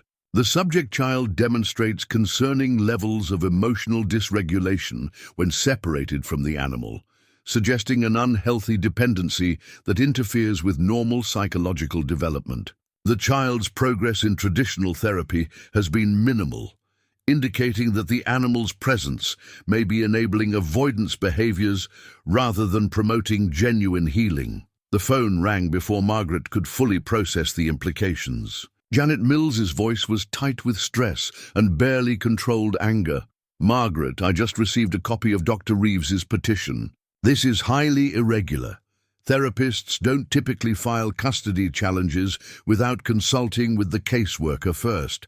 I need you to know that I disagree completely with her assessment." "What does this mean for Emma?" Margaret asked, sinking into a kitchen chair while Duke padded over to press against her legs, sensing her distress even in his sleep-addled state. "It means we have a court hearing in 10 days. It means Dr. Reeves will present her clinical findings to a judge who has no background in animal-assisted therapy and may view Emma's attachment to Duke as pathological rather than healing. And it means," Janet's voice caught, "it means Emma could be removed from your home and placed in institutional care if the court agrees with Dr. Reeves's recommendations." Margaret felt the world tilt sideways. 10 days to prove that Emma's relationship with Duke was healing rather than harmful. 10 days to convince a family court judge that love could look different from clinical textbook definitions and still be valid. "There's more," Janet continued. "I've been doing some research into Dr. Reeves's background. She has a history of opposing animal-assisted therapy in her practice, and she's published papers arguing that children with trauma histories should be weaned from emotional crutches as quickly as possible. Her treatment philosophy is aggressive." Margaret looked at Duke, who had positioned himself so that his body provided pressure against her legs, the same grounding technique he used with Emma during moments of high anxiety. The irony wasn't lost on her that Duke was providing therapeutic support while she discussed whether his presence was harmful to Emma's development. "What about Eleanor Morrison's information? The letter explaining Duke's service dog background? That's complicated. If Duke is officially recognized as having service dog training, it could support Emma's need for his therapeutic presence. But it could also strengthen the Morrison family's legal claim to him, since service dogs are considered specialized medical equipment rather than pets." The front door opened, and Emma's voice called out with the cheerful energy she'd developed since moving in with Margaret. "I'm home. Is Duke awake? Sarah said she might stop by after her shift to show us the new therapy dog techniques she learned." Margaret looked at the court documents spread across her kitchen table, at Duke's calm presence beside her chair, at the life they'd built together over the past month. How could she explain to Emma that the stability she'd finally learned to trust was once again under threat? "Margaret?" Emma appeared in the kitchen doorway, her backpack sliding off one shoulder as she took in Margaret's expression and the official papers on the table. "What's wrong? Is someone trying to take Duke away?" The question was asked with the weary resignation of a child who had learned that good things were temporary. Emma's face had already closed off, her body language shifting into the protective posture she'd carried during her first weeks in Margaret's care. "Emma, sit down with me," Margaret said gently. "We need to talk about something important." Emma approached slowly, Duke immediately moving to position himself between her and the table full of official documents. His instincts were remarkable. He'd sensed the emotional threat before Emma had even processed the visual cues. Margaret explained the situation as gently as possible, watching Emma's face cycle through confusion, fear, and finally a devastating acceptance that broke Margaret's heart. "Dr. Reeves thinks I love Duke too much," Emma said quietly. "She thinks it's bad that he makes me feel safe. Dr. Reeves has a different opinion about what healing should look like." But Emma, lots of people disagree with her. Dr. Kellerman from the hospital disagrees. Janet disagrees. The Morrison family disagrees. And I disagree. But she's the doctor. And judges listen to doctors, don't they? Margaret couldn't lie to Emma. About the realities of family court. Judges did tend to defer to clinical professionals, especially when those professionals presented their recommendations in confident medical language that suggested objective truth rather than subjective opinion. Some judges listen to doctors first, but good judges listen to everyone. Doctors, social workers, families, and sometimes even children who are old enough to speak for themselves. Emma was quiet for several minutes, her hands working through Duke's fur while she processed this information. Margaret watched her internal struggle, recognizing the moment when Emma made a decision that showed remarkable maturity for her age. "I want to go to the court," Emma said firmly. "I want to tell the judge what Duke really does for me. Not what Dr. Reeves thinks he does, but what actually happens." Emma, court hearings can be scary places. Lots of adults asking difficult questions, lawyers using big words, people disagreeing with each other in formal ways. "I've been scared before," Emma replied with quiet dignity. "I was scared when I was running away in the snow. I was scared when I was alone on that bench. I was scared when Duke first found me, and I was scared when the paramedics came. But Duke helped me be brave then, and he'll help me be brave in court too." Margaret's phone buzzed with a text from Tom Morrison. "Just heard about the petition. Linda and I are horrified. Whatever you need from us, testimony, character witnesses, anything, we're with you completely." Another text followed immediately from Sarah Morrison. "This is insane. Emma and Duke belong together. I'll testify, bring my veterinary textbooks, whatever it takes." Margaret showed the messages to Emma, whose face brightened slightly as she realized the extent of support surrounding her. "They're going to help us?" Emma asked. "Everyone who knows you and Duke understands what you mean to each other. The Morrison family, Dr. Kellerman, the nurses from the hospital, even Mrs. Chen from the corner market who's been following your story in the newspaper." Emma nodded solemnly, then looked directly at Margaret with an expression of determination. That seemed far too mature for her, 8 years. "Margaret, can I ask you something important?" "Of course. If the judge says I have to go to the place for kids with problems and I can't see Duke anymore, will you promise to take care of him? Will you make sure he knows I didn't choose to leave him?" The question hit Margaret like a physical blow. Emma was preparing for the worst-case scenario with the practical resignation of a child who had learned that adults' promises often evaporated under pressure. "Emma, I promise you, no matter what happens in that courtroom, you and Duke will not be separated permanently. Even if I have to spend every penny I have on lawyers, even if I have to fight this case all the way to the state Supreme Court, I will not let anyone break up this family." Emma studied Margaret's face, searching for the telltale signs of adult dishonesty she'd learned to recognize. Whatever she saw, there seemed to reassure her. "Okay," she said simply, "then we'll fight." Duke seemed to sense the shift in emotional energy. He moved closer to both of them, positioning himself so that he could provide physical comfort to Margaret and Emma simultaneously. His presence was calming, grounding, therapeutic, everything Dr. Reeves claimed was harmful to Emma's development. Looking at Duke's intelligent eyes and feeling the steady comfort of his presence, Margaret understood that the upcoming court hearing was about more than one girl and one dog. It was about whether healing could take unconventional forms, whether love could be recognized even when it didn't fit clinical models, and whether families formed through choice and necessity could be as valid as families formed through biology or legal process.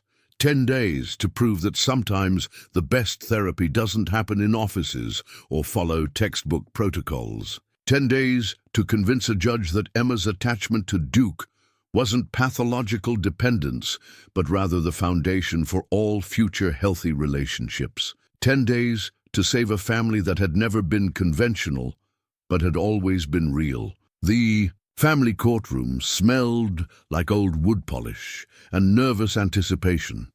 Emma sat between Margaret and Sarah Morrison in the gallery's front row, her small hands buried in Duke's fur while he maintained his characteristic stillness beside her. "Chair." The judge had granted permission for Duke to remain with Emma during the hearing, recognizing that separating them might compromise Emma's ability to participate in proceedings that would determine her future.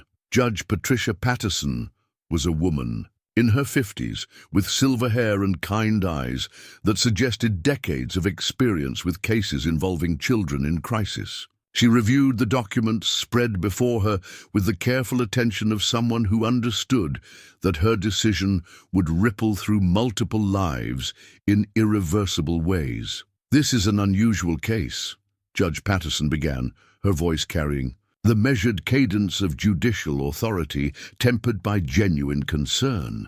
"We have a custody dispute involving both a minor child and an animal, with claims that their relationship is either therapeutically beneficial or psychologically harmful. The court's primary concern must be the best interests of the child." Dr. Patricia Reeves sat at the petitioner's table with her attorney, a thin man in an expensive suit who specialized in child welfare cases. Her clinical notes were arranged in neat stacks, and her expression carried the confident authority of someone accustomed to being the expert voice in such proceedings. Margaret's attorney, Linda Vasquez, was younger and less experienced, but possessed something more valuable: genuine outrage at the attempt to separate Emma and Duke. She'd taken the case pro bono after reading about their story in the newspaper, and her passion for their cause was evident in every gesture. "Your Honor," Dr. Reeves's attorney began, "my client's clinical assessment clearly demonstrates that the minor child has developed an unhealthy attachment to the animal that interferes with normal psychological development. The child shows signs of acute distress when separated from the dog, refuses to engage in age-appropriate social activities, and has made minimal progress in traditional therapeutic interventions." Emma's grip on Duke's fur tightened, and Margaret felt her own heart rate accelerate. But Duke remained calm, his breathing steady and reassuring against Emma's leg. Dr. Reeves rose to present her testimony with the polished confidence of someone who had testified in family court many times before. "Your Honor, I've been treating Emma Hartley for 6 weeks, and I'm deeply concerned about her psychological trajectory. While the initial attachment to the dog may have provided comfort during acute trauma, it has now become a barrier to healthy human relationships." "Can you elaborate on that assessment, Dr. Reeves?" "Certainly. Emma demonstrates what we term maladaptive attachment patterns. She seeks comfort from the animal rather than from appropriate human caregivers. She shows elevated anxiety when the dog is absent for even brief periods. Most concerning, she expresses preference for the dog's company over human social interaction, which suggests arrested emotional development." Emma whispered something to Duke that only Margaret could hear. "She doesn't understand, does she?" Margaret squeezed Emma's shoulder gently, hoping to provide reassurance while Dr. Reeves continued her clinical dissection of their family's emotional dynamics. "Furthermore," Dr. Reeves continued, "the child's living situation, while well-intentioned, lacks the specialized structure necessary for treating complex trauma. Ms. Chen, despite her good intentions, has no professional training in childhood development or trauma recovery. The child requires residential treatment, where her attachment to the animal can be gradually redirected toward healthy human relationships." Judge Patterson made notes as Dr. Reeves spoke, her expression carefully neutral. But Margaret noticed the judge's eyes occasionally moving to Emma and Duke, observing their interactions with the keen attention of someone evaluating real-world evidence against clinical theory. "Dr. Reeves, what is your professional opinion regarding the dog's role in this case?" "The dog is functioning as what we call an emotional crutch, providing temporary comfort that prevents the child from developing internal coping mechanisms. While animal-assisted therapy can be beneficial in controlled clinical settings, this arrangement lacks proper boundaries and supervision. Linda Vasquez rose for cross-examination, her young face set with determination. Dr. Reeves, how many hours per week do you spend with Emma? I conduct 50-minute sessions twice weekly. So approximately 1 hour and 40 minutes per week out of the 168 hours in a week. That is standard therapeutic practice for Dr. Reeves. In your professional opinion, is Emma's physical health improving or declining? Since beginning her current living arrangement, Dr. Reeves consulted her notes. Her physical health appears stable, but physical health is not the primary concern in trauma recovery. Has Emma's academic performance improved since living with Ms. Chen? Academic performance is not. Has Emma's sleep pattern stabilized? Has her appetite returned to normal ranges? Has her frequency of panic attacks decreased? Dr. Reeves' composure began to show strain. Ms. Vasquez, you're conflating symptom management with genuine therapeutic progress. A child can appear to be doing well while still harboring serious psychological dysfunction. Linda Vasquez moved closer to the witness stand. Dr. Reeves, are you familiar with the concept of animal-assisted therapy? Of course. When properly supervised in clinical settings, animal interactions can supplement traditional therapeutic interventions. Are you aware that Duke has documented history as a service dog for veterans with PTSD? Dr. Reeves hesitated, clearly caught off guard by this information. I was not provided with that background. Are you familiar with current research on human-animal bonds in trauma recovery? I am familiar with some studies, but the bulk of clinical evidence supports human-centered therapeutic approaches. Margaret watched Emma during this exchange, noting how the girl's breathing remained steady despite the clinical discussion of her emotional state. Duke's presence was providing exactly the kind of grounding support that Dr. Reeves claimed was harmful to Emma's development. Judge Patterson called a brief recess, and Margaret hugged Emma tightly. How are you feeling, sweetheart? I don't like how she talks about Duke like he's just a thing, like he doesn't have feelings or thoughts or the choice to help people. Sarah Morrison leaned over from her seat. Emma, you're going to get a chance to speak soon. The judge wants to hear from you directly. Emma nodded solemnly.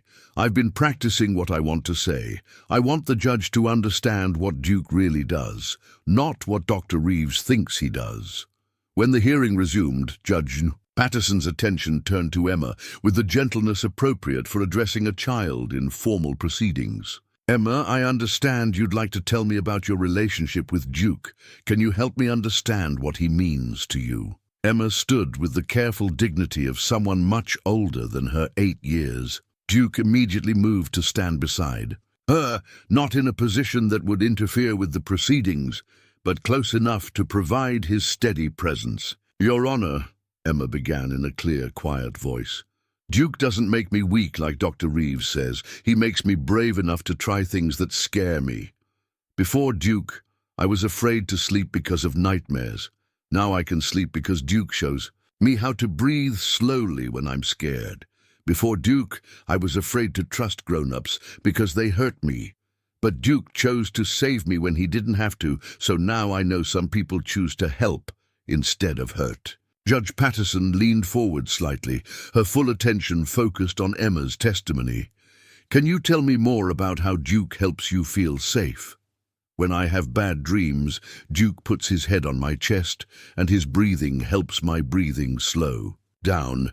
When I get scared about something new, like going to school or meeting new people, Duke comes with me in my mind, even when he can't come with my body. And when I feel sad about my old foster home, Duke reminds me that being hurt wasn't my fault, because animals never hurt people unless they're protecting someone they love. Margaret felt tears threatening as Emma continued, her simple words carrying more weight than any clinical assessment could provide.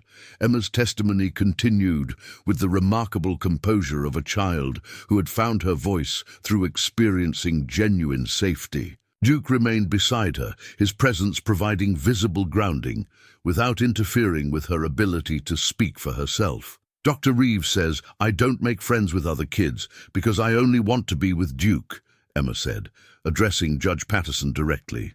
"But that's not true. Sarah Morrison is my friend and she's 17. Margaret is my friend and she's 62. Tom and Linda Morrison are my friends too. Duke didn't stop me from making friends. He taught me how to tell which people are safe to trust." Judge Patterson made careful notes while Emma spoke. "Emma, can you tell me about your time before you lived with Margaret and Duke?" Emma's expression grew more serious, but her voice remained steady. "I lived in foster homes where people hurt me and said it was my fault. I learned to hide and be quiet and never ask for anything because asking made the hurt worse. When I ran away that night, I was ready to freeze in the snow because freezing felt safer than staying." Margaret's heart clenched at the matter-of-fact way Emma described her desperation on the night Duke found her.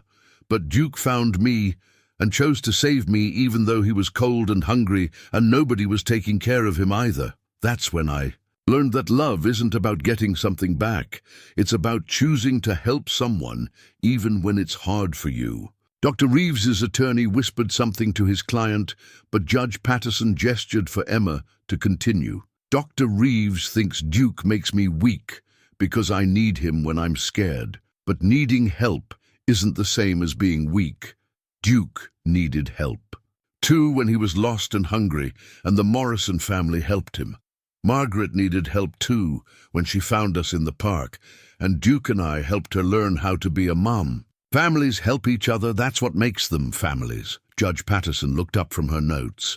"Emma, what would happen if Duke couldn't live with you anymore?" Emma was quiet for a moment, and Margaret could see her processing this possibility, with the same practical courage she'd shown throughout their ordeal. "I would be very sad," Emma said finally, "and I would probably have nightmares again for a while, and maybe panic attacks like I used to have. But I wouldn't stop trying to get better, because Duke taught me that giving up isn't what you do for people you love. I would keep working to be the kind of person Duke believes I can be, even if he couldn't be there to help me every day." The courtroom was completely silent as Emma's words settled into the space between clinical theory and lived experience. "But, Your Honor," Emma continued, "I don't think that's what's best for anyone. Duke needs me too.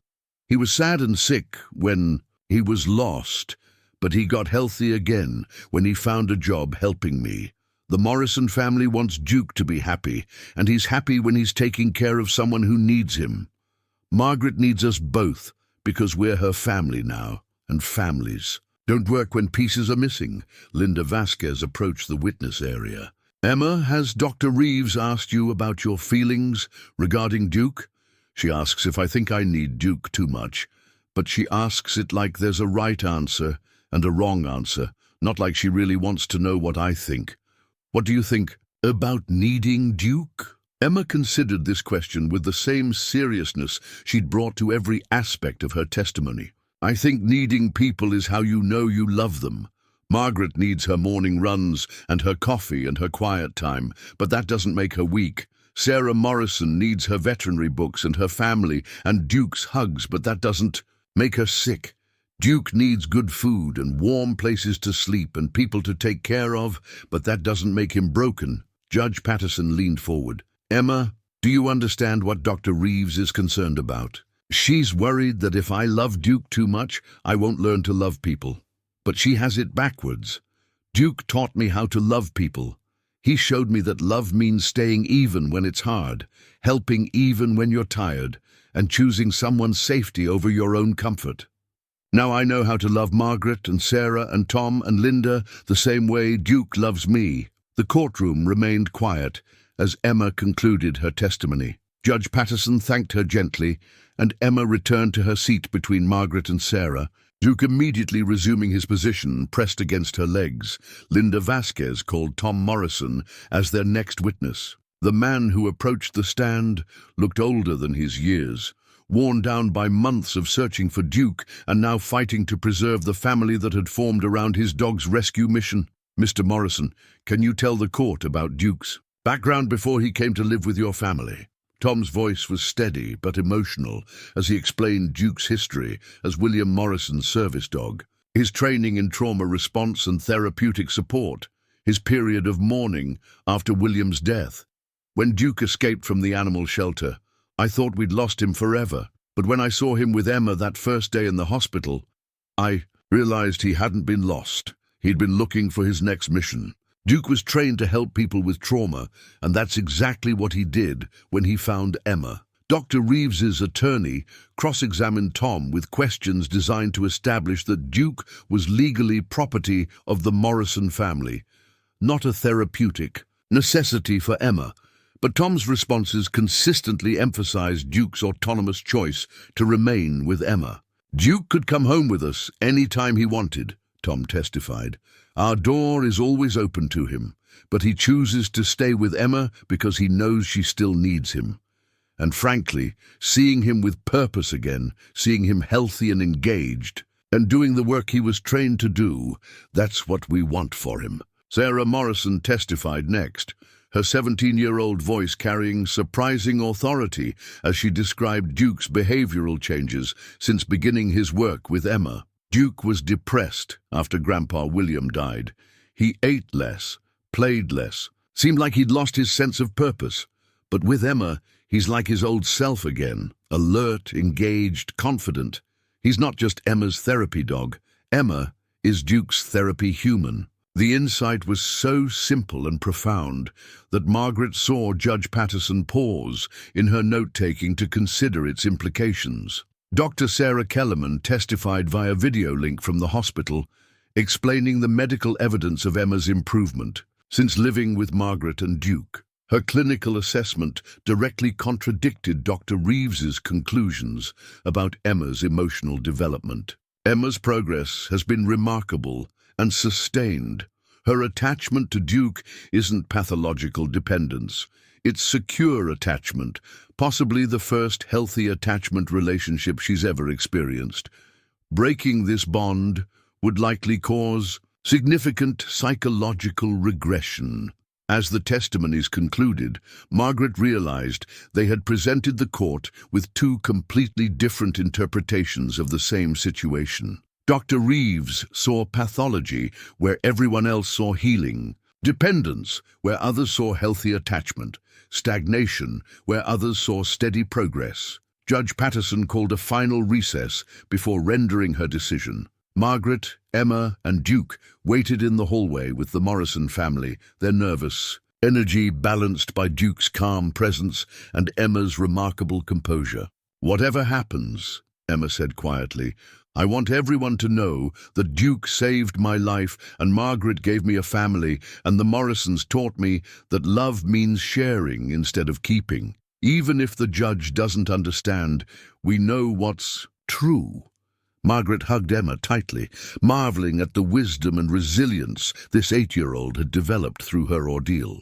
Whatever Judge Patterson decided, Emma had already proven that her relationship with Duke had given her exactly what Dr. Reeves claimed it had prevented: the ability to form healthy, loving relationships with humans.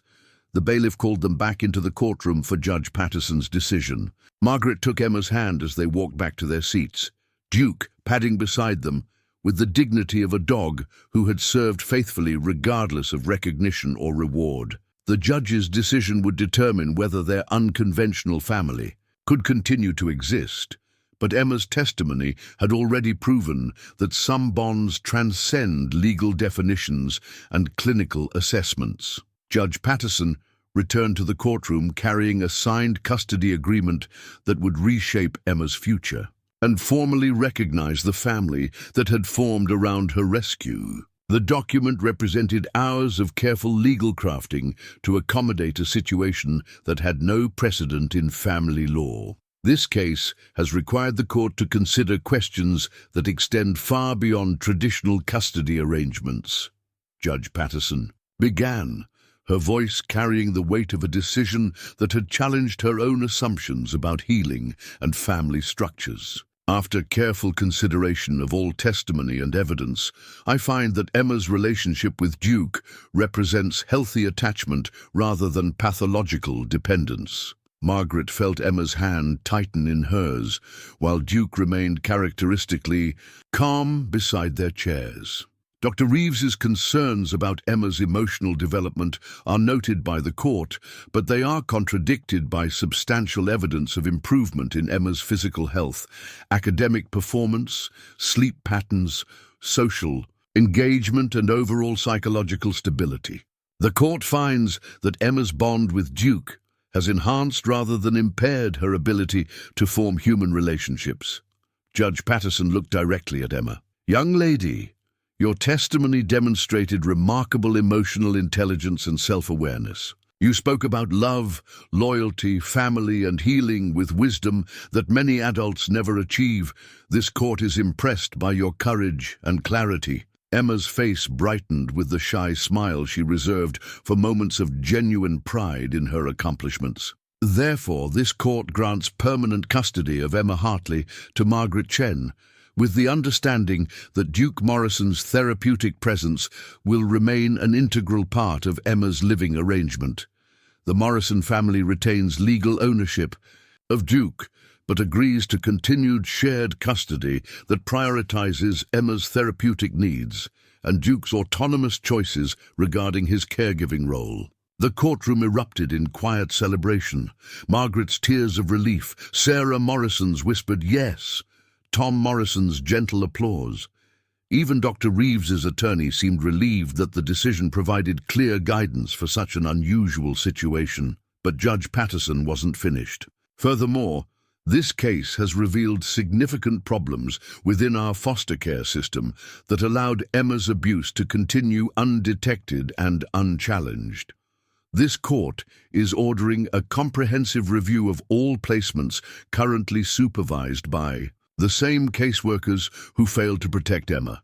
Additionally, this court recommends that the state develop formal protocols for animal-assisted therapy in foster care situations. Margaret realized they had won more than Emma's custody. They had created precedent for other children who might benefit from therapeutic relationships with animals. 6 months later, the new leather collar around Duke's neck bore 2 tags that told the story of his transformation from lost stray to registered therapy animal. One tag read, "Duke Morrison," with the Morrison family's contact information. The other read, "Emma's guardian," with Margaret Chen's phone number. Emma thrived in Margaret's care, her academic performance steadily improving, while her nightmares became infrequent memories. She had made friends at school, human friends who understood that her bond with Duke was special rather than strange.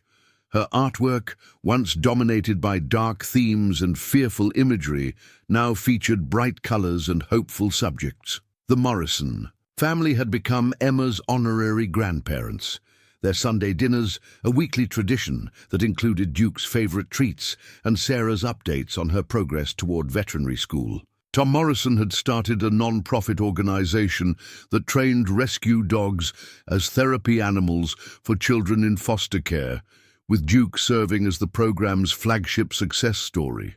Dr. Sarah Kellerman's research on human-animal bonds in trauma recovery had gained national attention, partly due to the publicity surrounding Emma and Duke's case. Her hospital had established the first formal animal-assisted therapy program for pediatric patients, with Duke making regular visits to help other children learn the healing power of unconditional love. Margaret Chen, once a solitary woman who found peace in routine, had discovered that family could arrive unexpectedly and reshape everything that came after. Her quiet apartment above the corner market had become a gathering place for the extended family that had formed around Emma's rescue.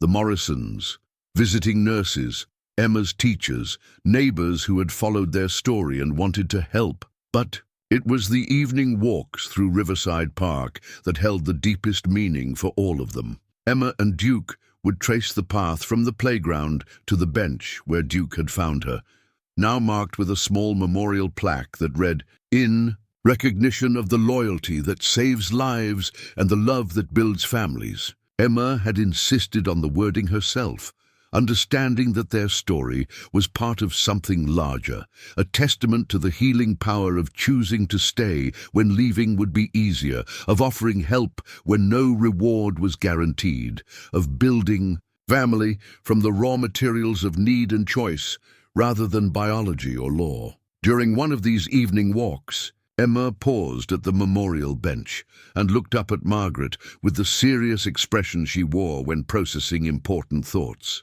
"Margaret, do you think Duke knew that saving me would save him too?" Margaret considered the question while watching Duke explore the familiar paths of the park where his homelessness had ended and his new purpose had begun. His coat gleamed with health, his gait showed the confidence of a dog who knew his value and had meaningful work to do.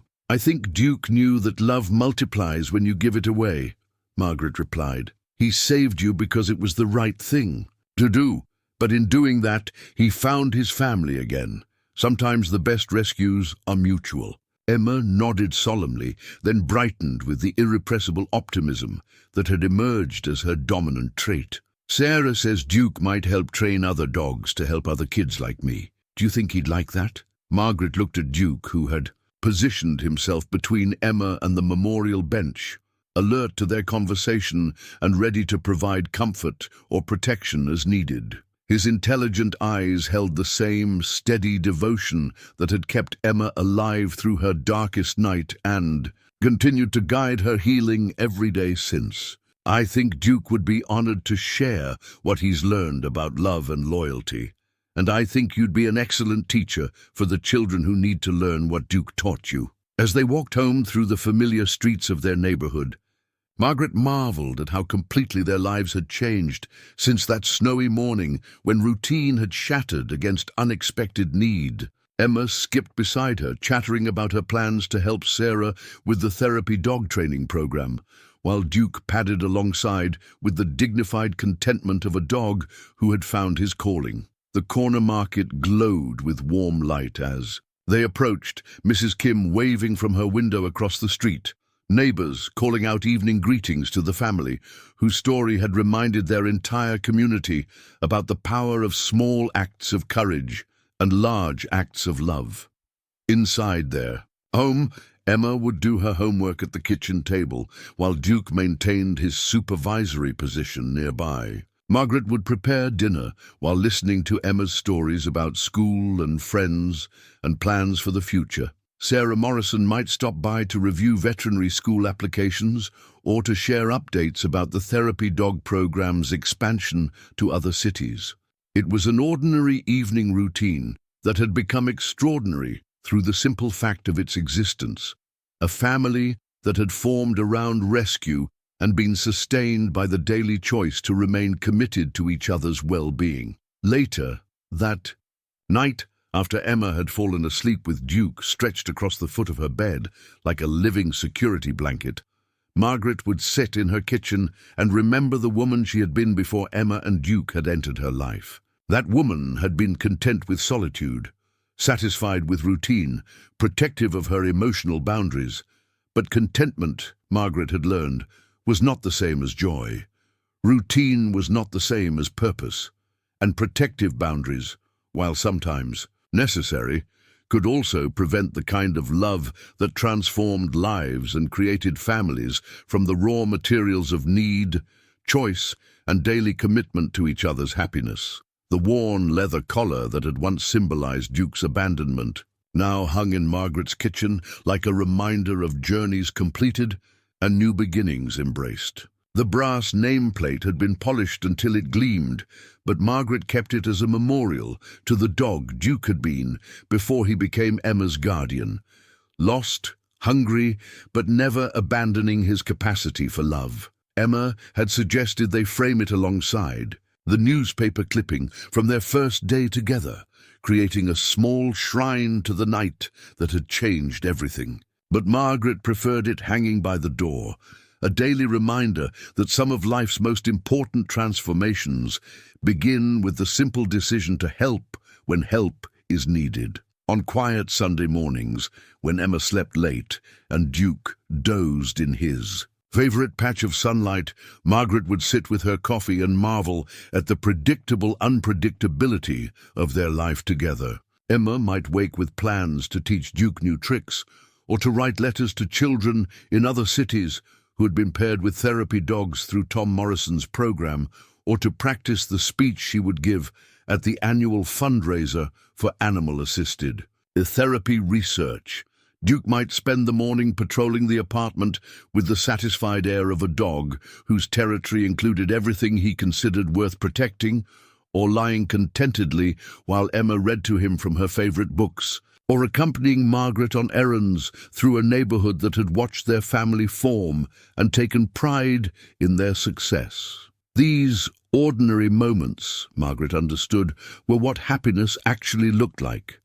Not the dramatic gestures or milestone achievements, but the accumulation of days when everyone felt safe, valued, and necessary to each other's well-being. The memorial bench in Riverside Park had become an unofficial pilgrimage site for families dealing with trauma, foster care challenges, and the complex work of healing from abuse. Margaret and Emma visited regularly, not as a shrine to their past difficulties, but as a reminder of how much was possible when people chose love over fear, help over indifference, commitment over convenience. Emma had grown 3 inches since moving in with Margaret, her face fuller and more animated, her laughter coming easily and often. Her artwork now hung throughout their home, colorful paintings of dogs and families, drawings of the park in different seasons, portraits of the extended family that had embraced her story and made her their own. But perhaps the most telling measure of Emma's healing was her desire to help other children facing similar challenges. She had begun volunteering with Janet Mills, serving as a peer counselor for younger children entering foster care, helping them understand that placement changes weren't punishments, and that some adults could be trusted to keep their promises. "I'd tell them about Duke," Emma had explained to Margaret after her first volunteer session. "Not the whole story, because some of them aren't ready for sad parts yet, but I tell them that sometimes help comes from places you don't expect, and that loving someone doesn't make you weak. It makes you brave enough to hope for good things." Sarah Morrison had been accepted to veterinary school with a specialization in animal-assisted therapy, her admissions essay focusing on the lessons Duke had taught her about the healing power of interspecies bonds. She planned to continue living at home during her undergraduate years so she could remain connected to Emma and Duke's ongoing story. Tom and Linda Morrison had become the grandparents Emma had never had. Their home, a second sanctuary where she could experience the kind of multi-generational love that creates deep security.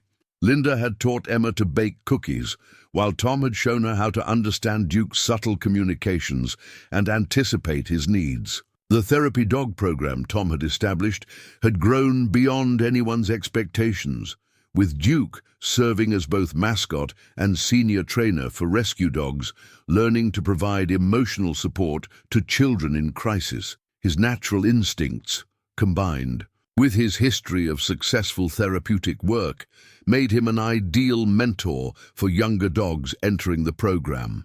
Dr. Sarah Kellerman's research had attracted national funding and attention, with the Duke and Emma protocol becoming a model for integrating animal-assisted therapy into pediatric trauma treatment. Her hospital had become a training center for medical professionals, learning to recognize and support therapeutic human-animal bonds. Even Dr. Patricia Reeves had eventually acknowledged the success of Emma's unconventional treatment plan, though she maintained her professional reservations about animal-assisted therapy for children with severe attachment trauma. Her testimony in Emma's custody case had become a teaching tool in graduate psychology programs, illustrating the importance of considering individual patient needs rather than relying solely on theoretical models. But for all the public recognition, and professional validation their story had generated, Margaret treasured most the private moments that revealed how completely Emma had healed and grown. The morning Emma had announced she wanted to adopt a kitten from the animal shelter, demonstrating her expanded capacity for nurturing relationships. The afternoon Emma had comforted a classmate whose grandmother had died, offering the kind of empathetic support that proved her emotional development was thriving rather than stunted. The evening Emma had asked Margaret to teach her Chinese phrases so she could surprise Mrs. Kim at the corner market, showing her desire to connect across cultural and generational boundaries. These moments confirmed that Emma's bond with Duke had been a bridge to broader human connection rather than a barrier to social development. As winter approached, the anniversary of the night Duke had found Emma in the park, Margaret began planning a celebration that would honor not just their family's formation, but the larger community that had supported their unconventional journey. The guest list included the Morrison family, Janet Mills, Dr. Kellerman, the nurses from St. Mary's Hospital, Emma's teachers, neighbors who had followed their story, and children who had been helped by Tom Morrison's therapy dog program. Emma insisted that Duke wear a special collar for the party, one that bore no identification tags, no symbols of ownership or legal status. Just a simple leather band that represented his dignity, his service, and his autonomous choice to remain with the family that had grown around his rescue mission. The evening of their celebration, as friends filled Margaret's apartment with laughter and stories and expressions of gratitude, Emma stood before the assembled group with Duke beside her and offered the toast that would conclude their formal acknowledgement of the year that had changed everything. When Duke found me in the park, I thought I was going to die because no one loved me enough to save me. But Duke taught me that love isn't something you earn or deserve. It's something you choose to give, even when it's hard, even when you don't get anything back, even when no one's watching to see if you're being good. Emma paused, her hand resting on Duke's head, while he maintained his characteristic alert calmness. Now I know that families aren't just people who are born together, or people who sign papers together. Families are people who choose each other, and keep choosing each other, especially when things get scary or sad or complicated. She looked around the room at the faces that had become familiar and beloved over the past year. So thank you for choosing us. Thank you for staying with us. Thank you for teaching us that love multiplies when you give it away. The applause was gentle and sustained, recognizing not just Emma's words, but the journey that had given her the wisdom and confidence to speak them. Margaret felt tears in her eyes as she looked at this child who had taught her that the best families are built from shared purpose rather than shared genetics, from daily choices rather than legal obligations. Later, after the guests had departed, and Emma had fallen asleep, surrounded by cards and small gifts from their extended community, Margaret and Duke sat together in the kitchen's quiet warmth. The old dog's breathing was steady and content, his body relaxed in the way that spoke of complete security and satisfaction. Through the window, Margaret could see the park where their story had begun, now blanketed with the first snow of the new winter. The memorial bench was barely visible under its white covering, but Margaret knew it remained there, a symbol of the night when a homeless dog and a desperate child had chosen to save each other, and in doing so, had created something larger and more lasting than either could have imagined alone. Duke stirred slightly, lifting his head to look at Margaret with eyes that held intelligence, contentment, and the deep satisfaction of a life well lived in service to others. His tail gave one gentle thump against the floor, a quiet acknowledgement of their shared understanding that some stories never really end.